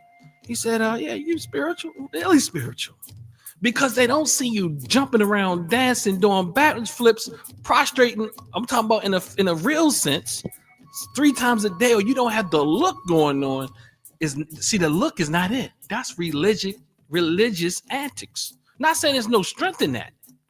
I'm just saying it's not enough. That goes back to what Bob first said earlier when he said that, see, some people can put a performance on. And another thing is, don't just look. So the thing I understand that I'm gonna give you another gift. I realize just because I don't say it, don't mean I don't see it. I'd be telling Brother Los this all the time. I see it. Look, because he be trying to give me hints about things. I'm telling you, I see it. I do, brother. You know, I give plenty of grace. You know what I'm saying?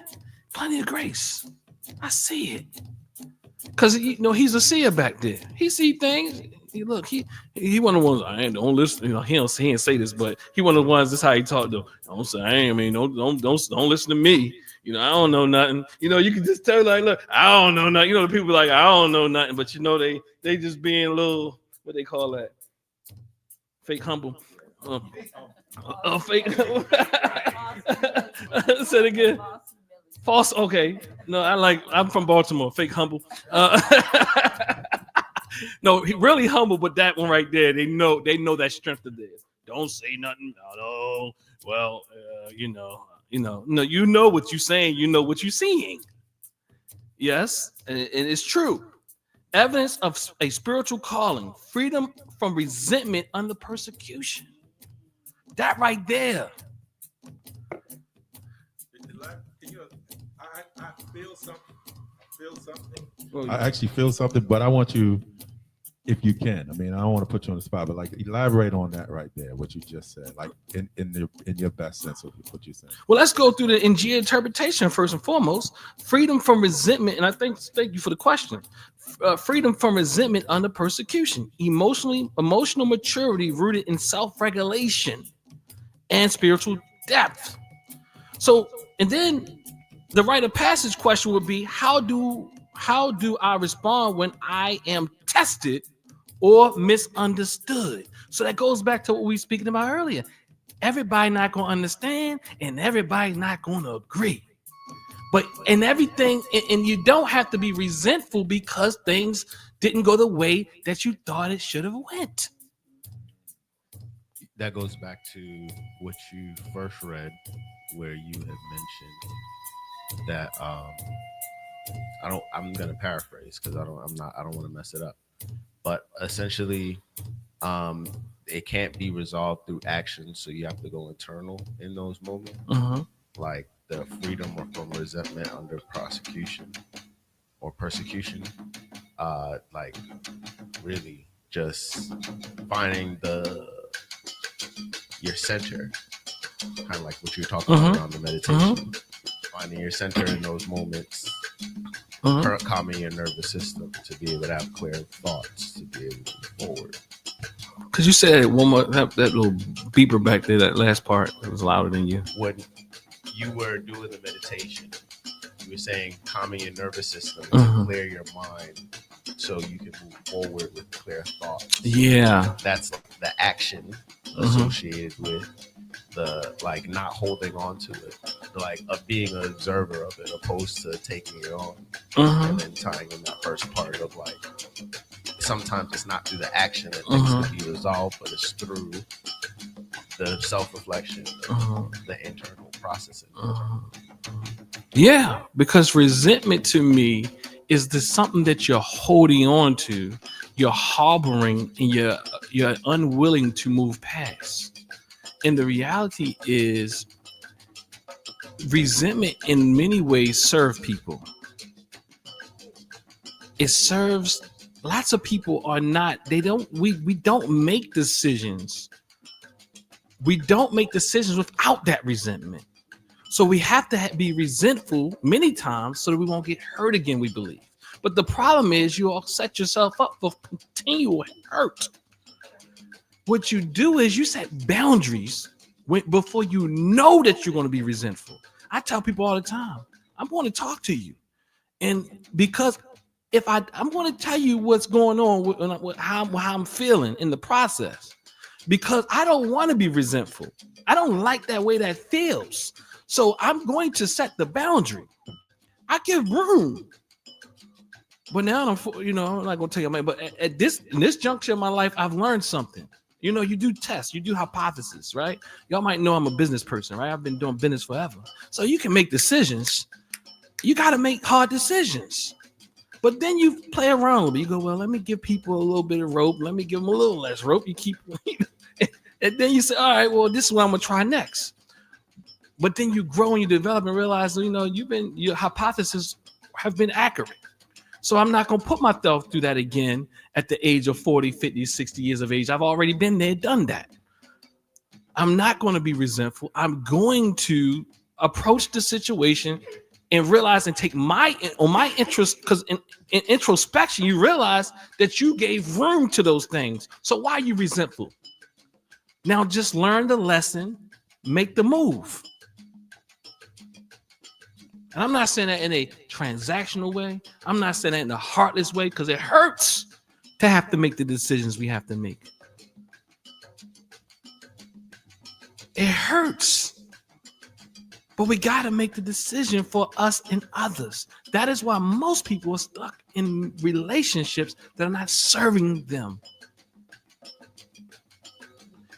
And to be honest, recently I had to separate. Recently, I've been doing a lot of different things, right? But the reality is, I know others sometimes might not understand that. But the reality is, you have to make those decisions. Because if you don't, you just stay stuck. And that doesn't mean you can't still like people. But the problem is, if you don't make those decisions, you won't like them. Because you've been holding on to it so long that you're resentful and you're caught up in your trauma over the years of trauma and complex things and ideas. And now because you have stayed in it too long. And you can't see outside of it now. So again, you don't have control of thought, control of action. Baba. Yeah, I was laughing because my mother asked me one time. She said, "How your wife? Can she cook?" I said, "Yeah, she can cook. She'll cook anything you didn't like." I said, "One time she maybe burnt this up, did that, She said, "What'd you tell her?" I said, "I didn't say nothing." She said, you can get the same meal again. Even just to add on to that, right? We're gonna make you leave your mic on because we had to hold on. Yeah. Mic one. I wanted to go. Whoop, but yeah, to add on to that, like it's weird because even as a youngster, I kind of learned, like even in like me and my wife was talking about this earlier, like in my earlier dating times, like I learned really quick that like no matter what you're doing and your thoughts, and like if you're trying to do right, if you're trying to be the man and the man that she love or like or whatever, like if that person doesn't really love or respect or any of that stuff for you, then you can't make them do that. You just got to continue to be the person that's doing this stuff that's that you feel is right or whatever like that. But you can't make them say, "Oh, I love him now," or "I love him."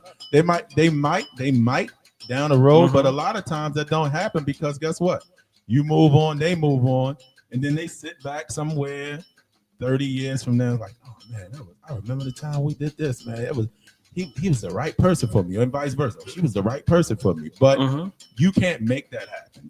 That you know, no matter how good you are, how much you in your own self maturity and your own spiritual self, like you can't make somebody else feel a certain way for you or about you. So yeah, we're gonna move through these principles so we can kind of wrap it up. So again, we start out with identification with higher ideals.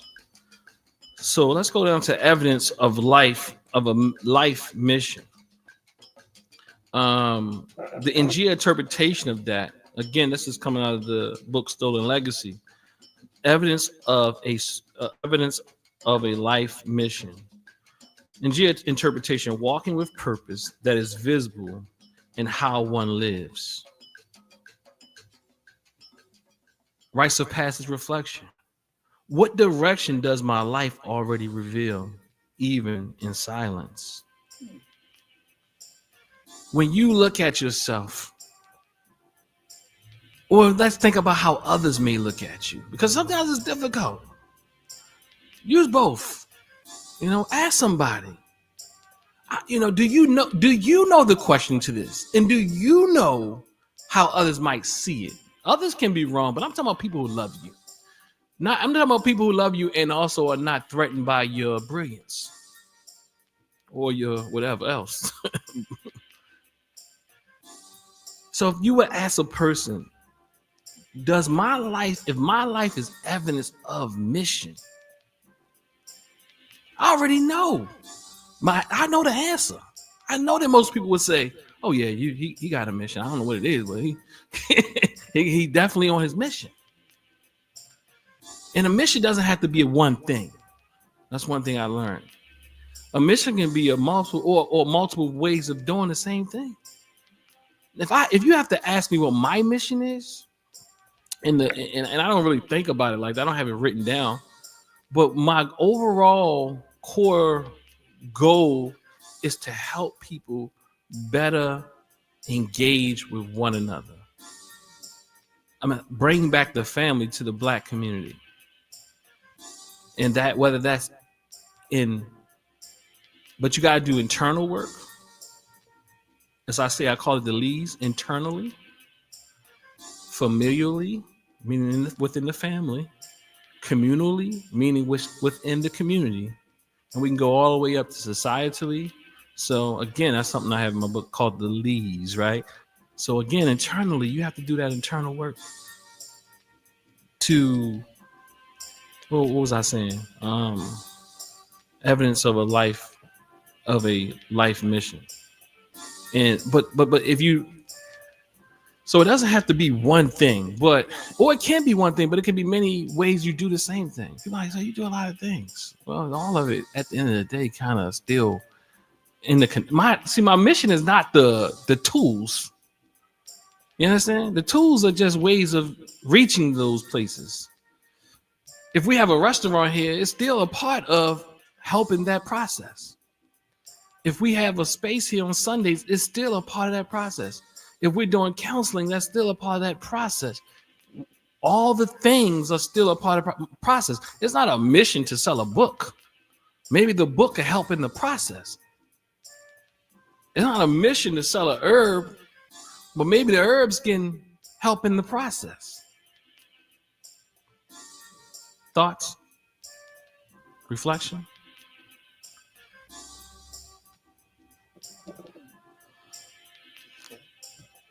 Is the light on? It's a great discussion. This is a great discussion. I really wasn't gonna contribute because of my tardiness. I thought a decent thing for me to do. You just listen. This is really good stuff. And as you were talking just a moment ago, I was thinking to myself how oftentimes the mission kind of like chooses you. You know, the mission chooses you, and you really get to decide, who's going to embrace it. And that's how all this other ancillary stuff comes about. Needs and hope,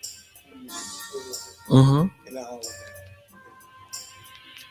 that. I guess as individuals, I know just in listening, I think about myself, and I think about my life's journey, and I think about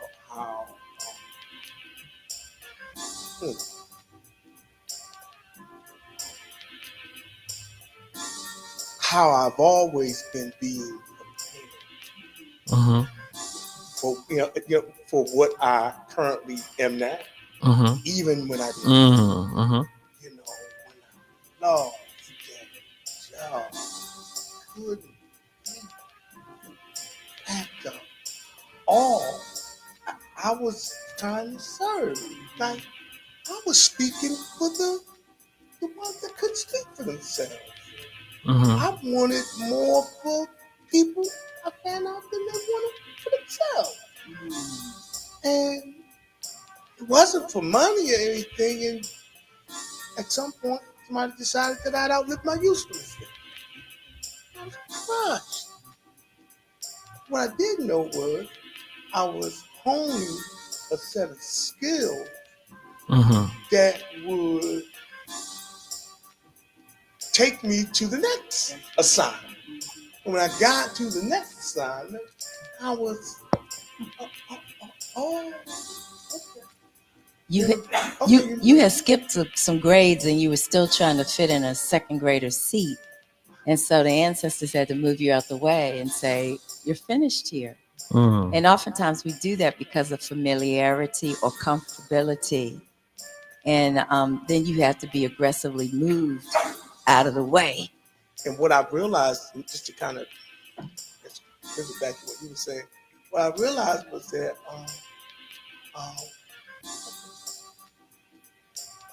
though I may not have been ready, I certainly was prepared.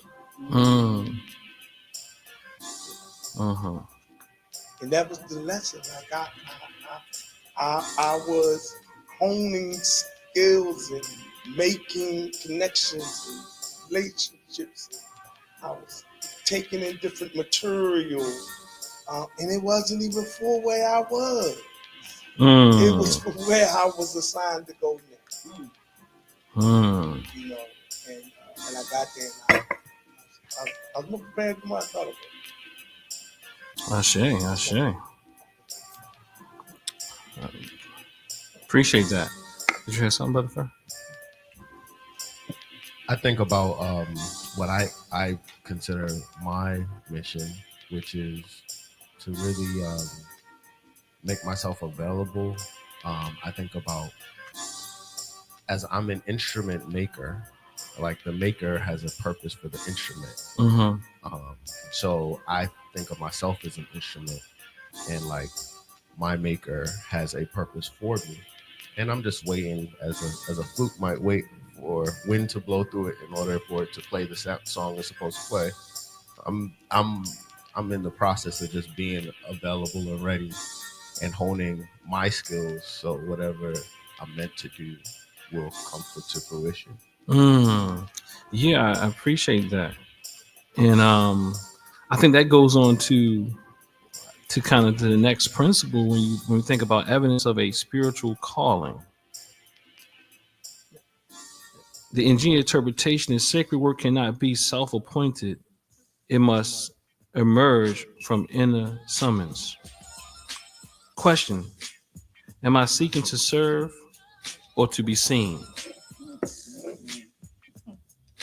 And that, to me, is at an all-time high in our community.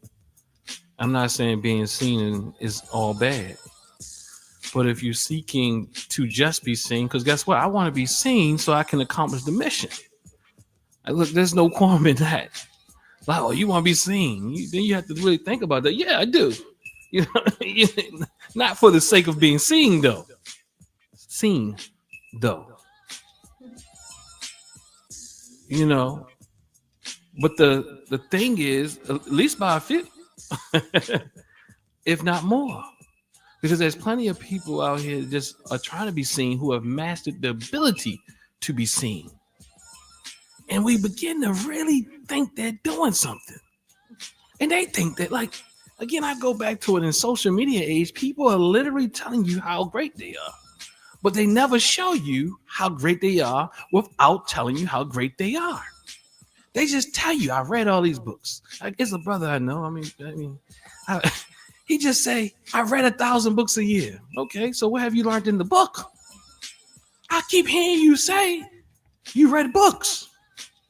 But I'm wondering, you not one time have you shared, not one time.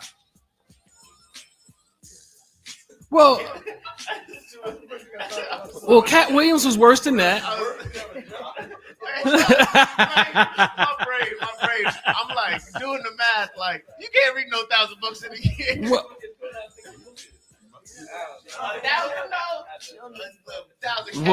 Well, Cat Williams said worse than that. I forgot what he said. 5 days in a year, you're gonna have to read 2 books a day.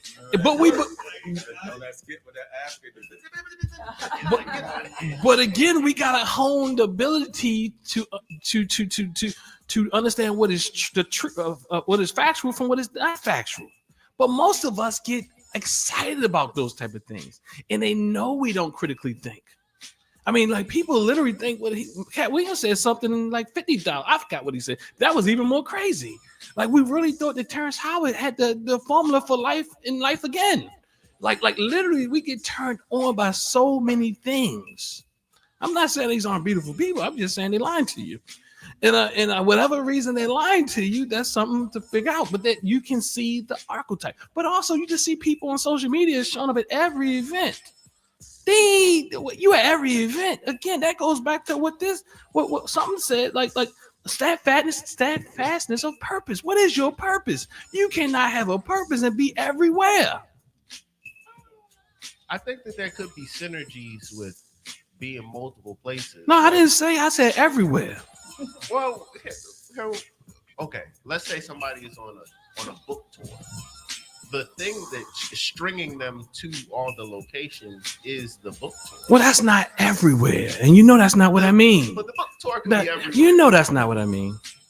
You know that's not what I mean. What do I mean? I think what I'm no, you know what I mean. What I'm hearing is if people are in multiple different, if they're doing a lot of different things, but there could be what I'm trying to say is there could be a string of like the driver between them. Okay. I'll add into this. When Los speaks, no. I understand what you're saying, and I feel I understand where you're trying to go as well. But what I think, and what I feel like Minister Sar saying also is like, you're everywhere. How much contribution can you have to what's going on at those places if you're like spreading this stuff all out? Like you're here this day, and then somebody has something 3 or 4 weeks in a row. Well, whatever you contributed that day, people are actually looking to like, well, how can you expound on that? But you can't, because you're off to the next group to say, oh, so-and-so was here, or so-and-so spoke today, or so-and-so was present. Whereas though the presence that you were there 3 weeks ago is missing your presence. They're actually missing your presence. So I think you kind of spread yourself thin. Not saying you don't mean well, you could mean well, but that yes. Power is not getting out there. That power is not being spread intentionally, usefully. Yeah, that's what I'm saying. Right. So again, going back to control of action, intentional behavior. Our actions must match our alignment. Again, the question is, do I act from alignment or from reaction? Again, steadfastness of purpose, commitment to a path despite resistance or delay. Many of us, when things don't look like it's going to take off, we say we disappear. We like newness. We know we got people in relationships. All type. I often say relationships are relationships are relationships. It doesn't matter what type. In your own interrelationship, when you get bored with the person, you know what you do? I don't have that feeling anymore for them. And I love them, but I'm not in love with them. And all this type of thing, because they, to some degree, they're insatiable. We have to understand when we're insatiable. Understand when nothing's never enough. This happens. And again, I'm being look. So I would argue that you know what I mean, because you cannot be focused on 1,000 things, not 1,000 places, and doing the same thing or carrying out the same mission. I'm not saying I can't jump on a Learjet, a jet, and do the same message across the seas, or go to California and still be on the same journey. But what I am saying is you cannot commit to 1,000 different things in different directions and be effective. Huh? Yeah. And this is not about one person, 2 people. There's too many of us who believe that we can do these things, and we know we can't. If you look at the most effective people, you realize how they're steadfast, because you have to go through the hurt, the pain, the process, and all of that.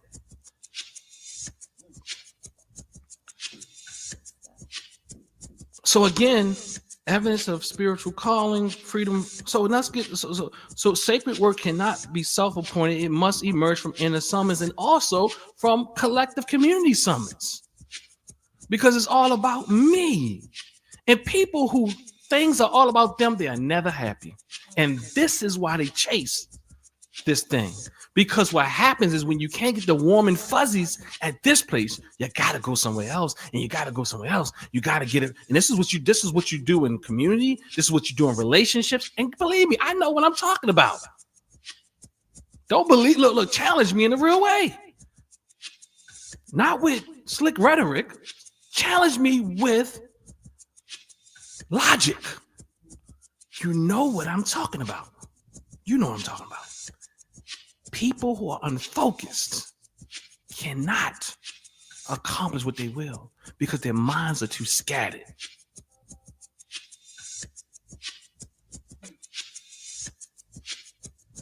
If your minds are scattered, you don't have control of thought.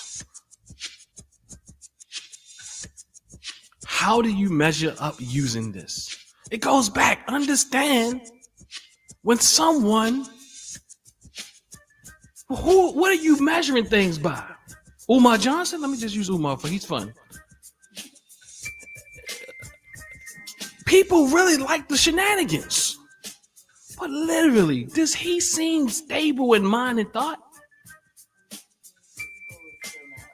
Let's say it again. I said the school is still not open. But the problem is people believe that it would have opened 15 years ago when I told him it was an illogical idea the way that he was presenting it. Because we like hope. We like shit. We like antics. We like things that make us feel good. I'm not saying feel good is never necessary, but we're too strong in it.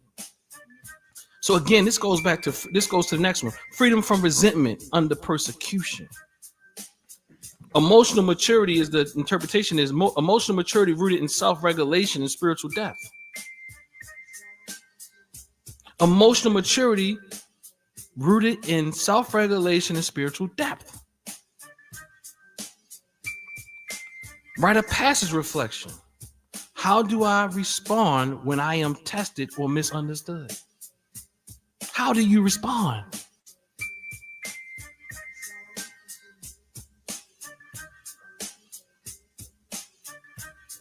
Confidence, and this is the next one right here.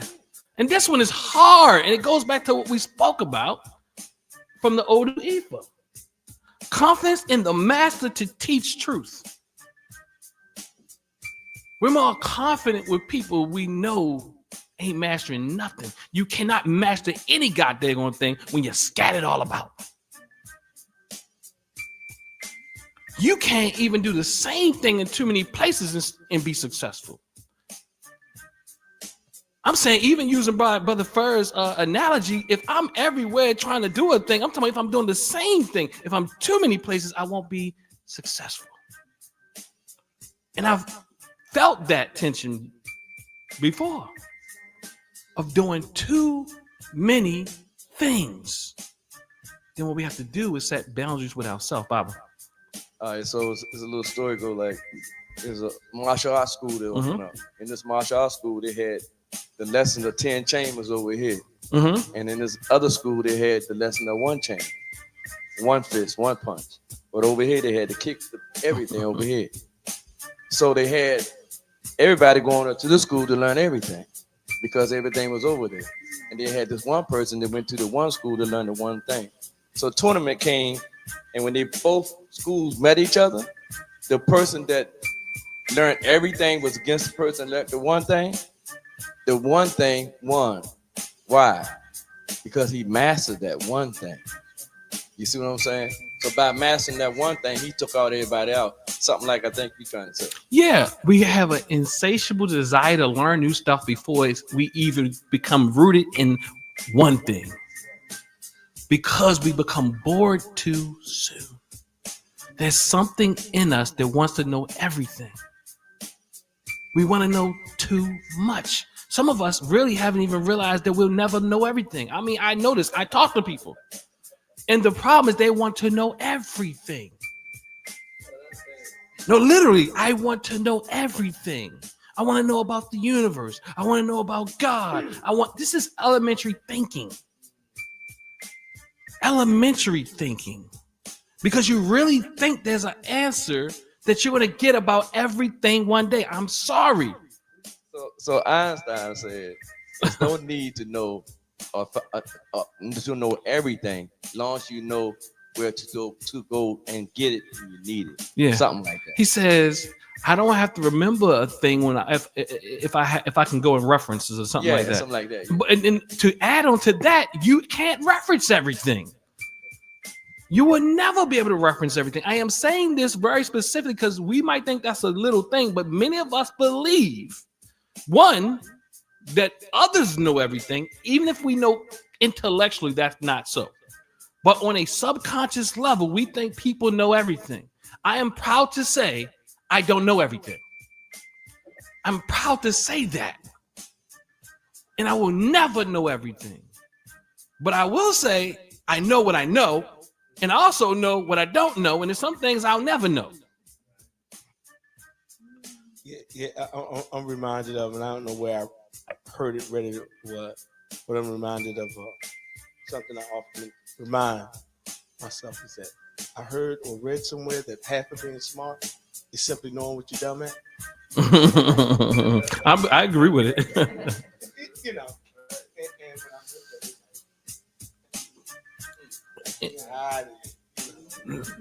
and let me get back to this confidence. Thank you, Brother Ray. Confidence in the master to teach the truth. I always talk about this, but this is knowledge. This is not something that I'm putting out. You know, it's in the Guzu Saba. You understand? It's in all the things I'm telling you in our community. It goes back to what this passage out of Odu Ifa was speaking to. We struggle with acknowledging and having people usher us through a process because it does something to our own underdeveloped egos. We need to strengthen our egos. And we have to go through that process of doing so. And so many people, I'm giving you another reason why people go out everywhere too. People go all about and do things because they don't want to be accountable to anything. That's another thing. Because we struggle with direction. We struggle with foundation. This is not one, this is many of us. This is something I see every day in and out. We struggle with allowing others. Some of us will dare not go back to school because we can't even think about having someone who knows more than us. But especially if I've been successful in some other regard. You know what I mean? So again, confidence in the master to teach the truth. The reality is we don't know no masters. Only master teachers we got, they dead. Why everybody gotta be dead before they become a master teacher?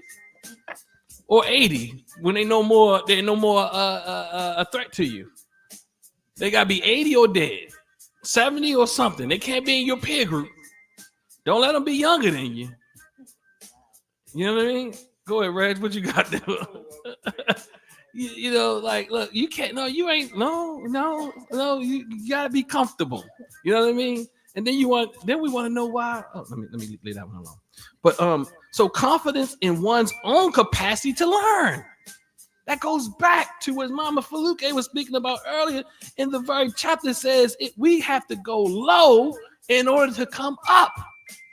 No one who really masters a thing wasn't in a position where they prostrated, where they humbled themselves to learn what they've learned. They had to. In many instances, even if they did it on their own, because you have to beat yourself up to get to a certain level of something. But because then we have the audacity, you know, it's so interesting. I talk to people all the time. One day a brother said to me, he said,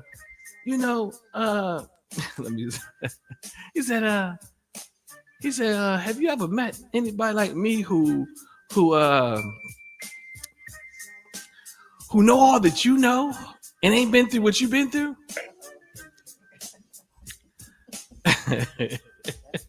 And they talk about education, right? So I said to the person, well, education didn't make me first and foremost. That's one part of the process. It did help refine some things, but the reality is, I don't think you know everything I know. I don't know everything you know. What is that? I don't know everything you know. You damn sure, excuse my language, you don't know everything I know. And I know what you're talking about. You daggone shit don't know the things I know in the way what you talk about. Go ahead, Brother Fur. What you got? I see a little smirk. Brother Fur, you over there. You want to leave it be? I think someone even saying that is quite absurd. It speaks to the value of their own. You know, like what? Well, I'm just sharing with y'all. Look, this is a thing that I deal with on a daily basis. So do you? So what I'm hearing is that you constantly deal with people who are. It's like they challenge what you know or your authority, or they feel like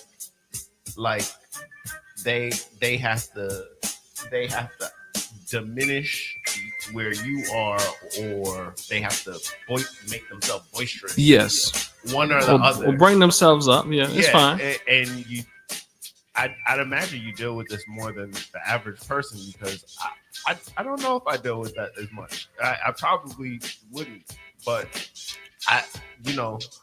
it's also heavy as the head that wears the crown. It's like the crown actually is the thing to make people say, oh, well, I got to challenge myself against this person. Mm-hmm. I'm going to go into like my geek stuff for a second, right? There's this anime called Afro Samurai, right? Mm-hmm. And because he wears the number 2 band, mm-hmm. the only person that can go for the number 1 band has to have the number 2 band, which makes him a target constantly. Mm-hmm. So the number 1 person always looks for the number 2 person, but the number 2 person looks for everybody because they're constantly being targeted in order to. But it's like by you being the doctor, the minister, all those things, probably when people are in your stratosphere, they're more likely to be like, well, I gotta show up a certain way. Businessman, whatever. Yeah. Sensei. Yeah. Teacher. When you're a teacher, everybody, lots of people want to take the shot, even in my students in class. So it's a part of it, but then there's a sick part of it that happens in our community. It's natural to want to challenge the teacher, but it's a part when you really think you got it when you don't. And you can't even see it. And your number one goal is to dethrone the teacher. I had a person I was working with individually, and what he you know is deep. Look, I want to learn he tells the sensei, I want to learn everything you know. How long would that take? The sensei didn't give him a direct answer, so he became upset because really he wants to replace the sensei and feel more important than the sensei. And the sensei didn't answer the question because he knew that it was coming from that place. It was absolutely. It was more. It wasn't a sensei. It was a. Was it Baba? Other S word. Chinese medicine. Chinese seafood. Yes. Somebody's about to say something, and we're about to close out, y'all. I was just reminded. I had a conversation just yesterday. And maybe you got identified with it. I had a conversation just yesterday with a friend of mine, and I asked him had he ever read a particular book, and what he said was he started telling me what the book was.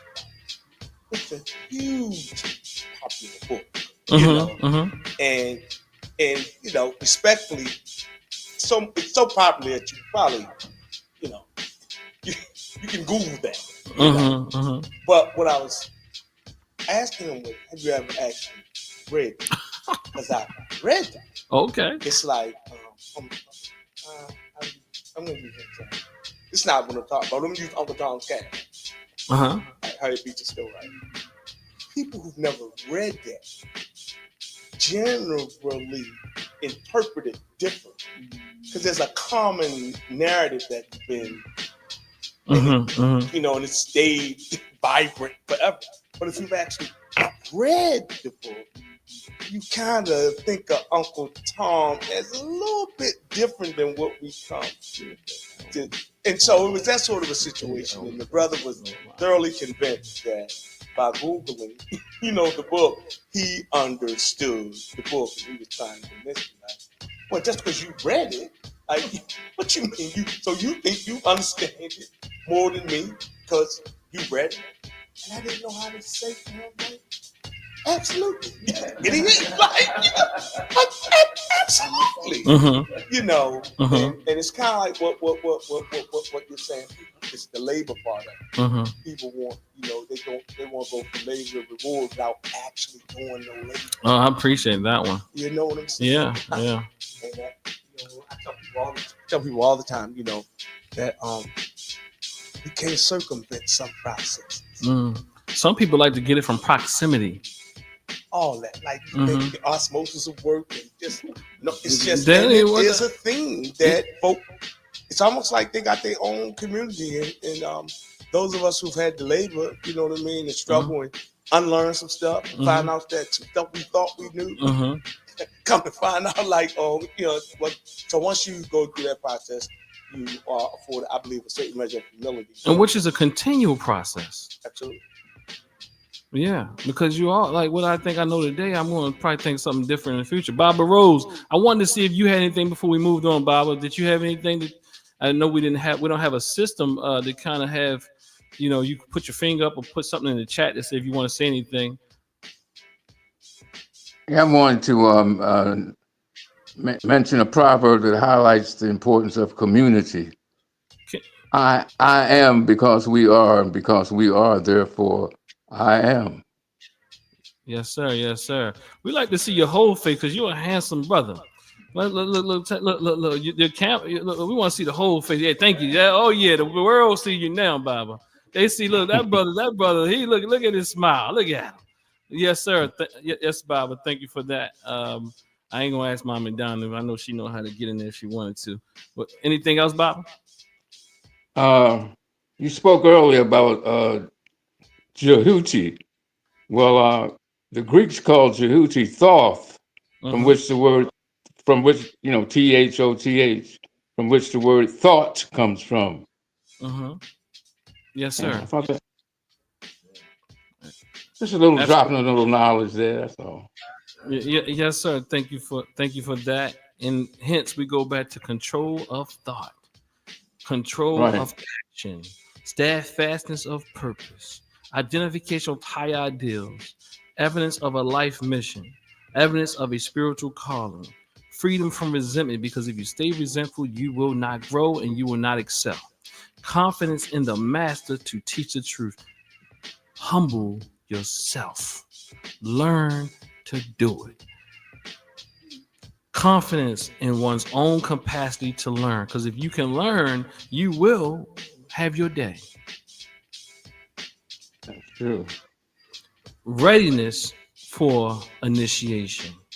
So confidence in one's ability to learn, sacred humility, readiness to grow. That is the Njia interpretation. Rites of passage reflection. Am I teachable even when challenged? Am I teachable even when challenged? It requires this.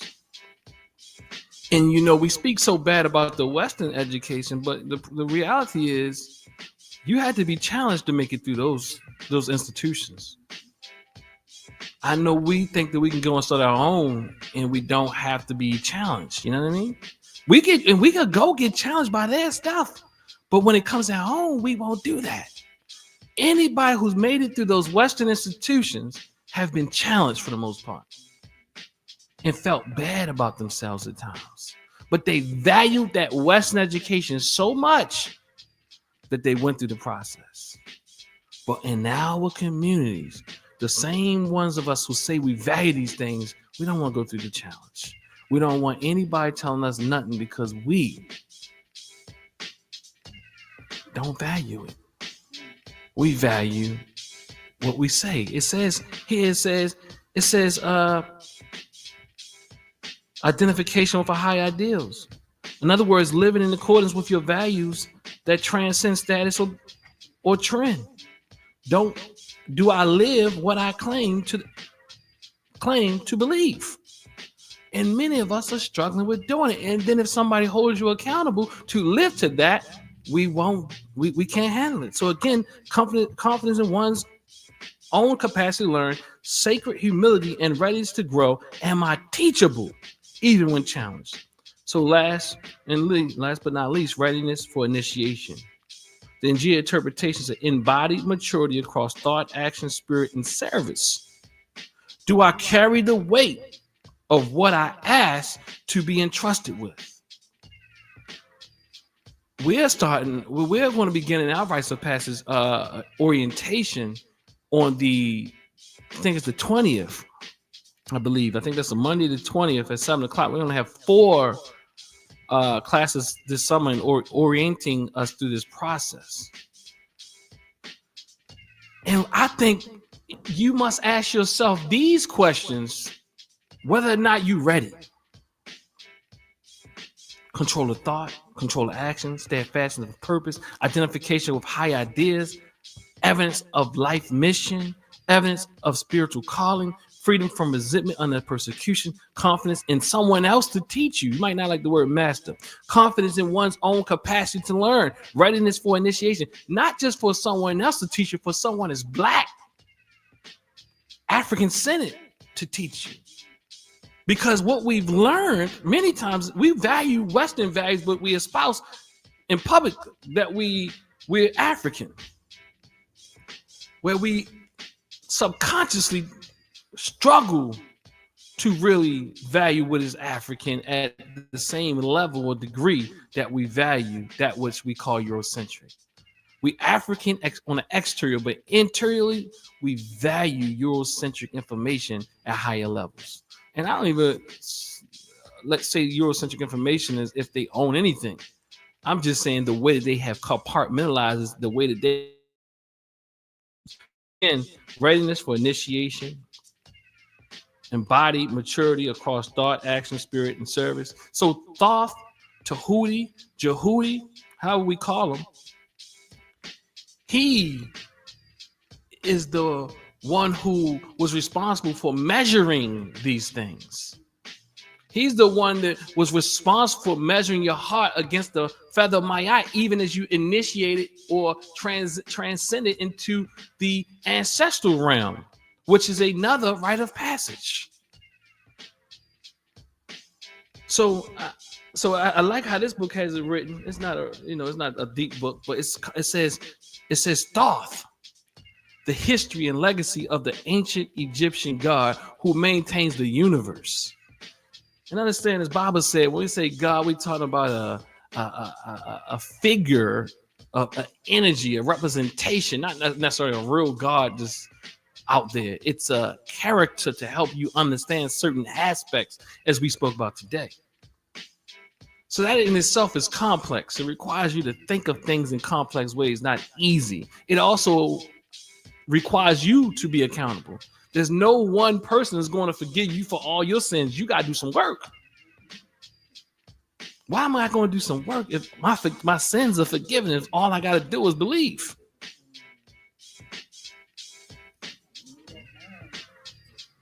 I wouldn't do none.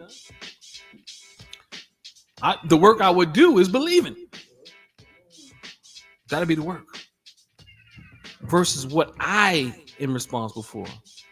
And many of us espouse African-centeredness or African this or African that. But the reality is we're still living by those old ideas, principles, and Eurocentric ways of seeing things.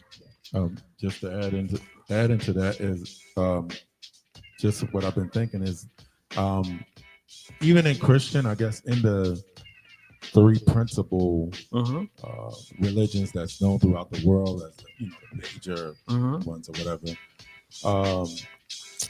Actions, the way people are taught to live their life is things that they've been told, like through the Bible, through the Quran, through the Torah. It's what they've been told by God to do. But when you look around the world, like other spiritual beliefs, other cultures, it's not more or less of what God told them to do. It's the actions of the God, however they presume God to be, and how they should live their life. So it's the actions of the God. So when you think of those people, think of like these multi what do you call it? Polytheists. They also God of this, a God of that. It's not a particular the God of this said do that. It's the actions of that God or what the people perceive that God to be doing that actually influences the life of those people and how they live. It's not per se God said, hey, turn this land over and make it fertile or whatever.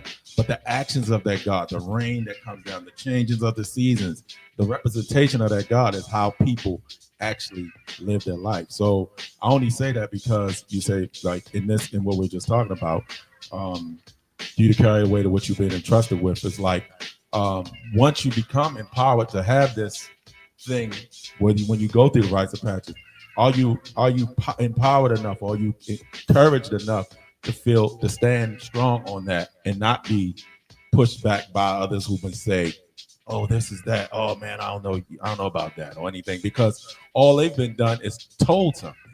They've never felt, they haven't personally felt it. You'll hear people in the church say, oh, God came and talked to me last night.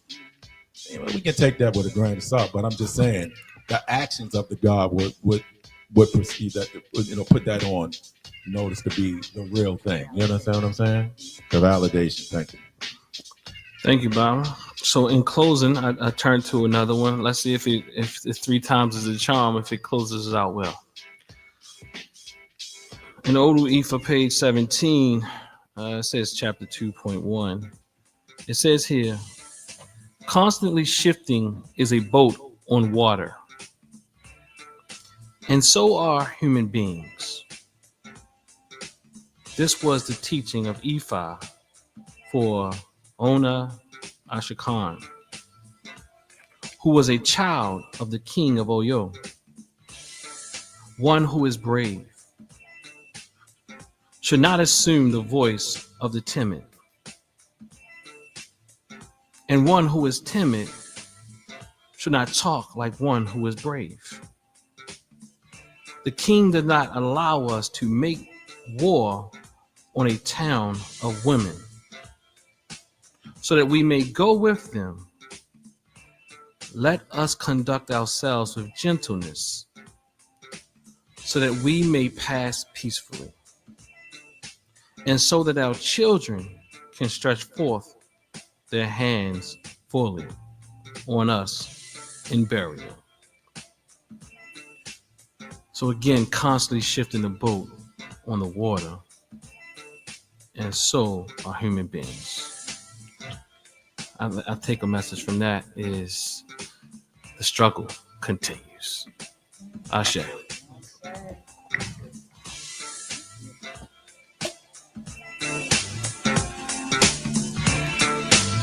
Family, if you want to leave a donation, you can. We got the Cash App on the screen. We thank you for joining us or joining us later. I thank everybody for coming out today in person or virtually. Baba Rose, Mama Indanu, Sister Queen, thanks for being here with us. Maybe one day Sister Queen will come on and talk to us. Yeah, so we thank y'all for being a part.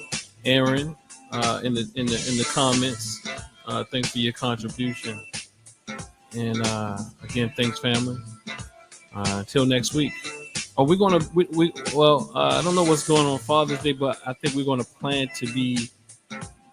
We close for the Mother's Day, so we're gonna go ahead and let the brothers also work work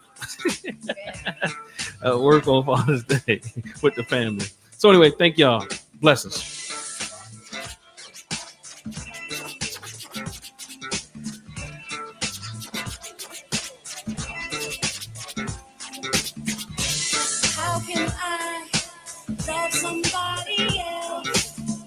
So y'all, Mama Faluke said we got to close with Harambe's online, offline, wherever we are. We're going to stand up. We're going to put our hands up in the air.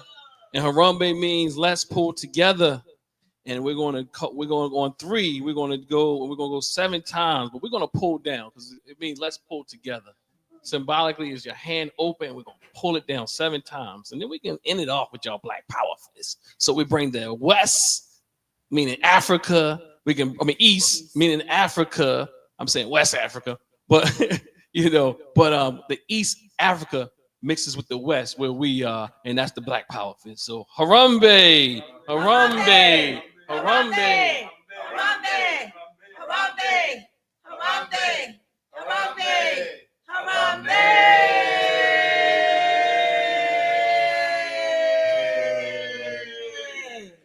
Ashe.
Hey, look, I'm a barber. I know. You can't go no lower than that.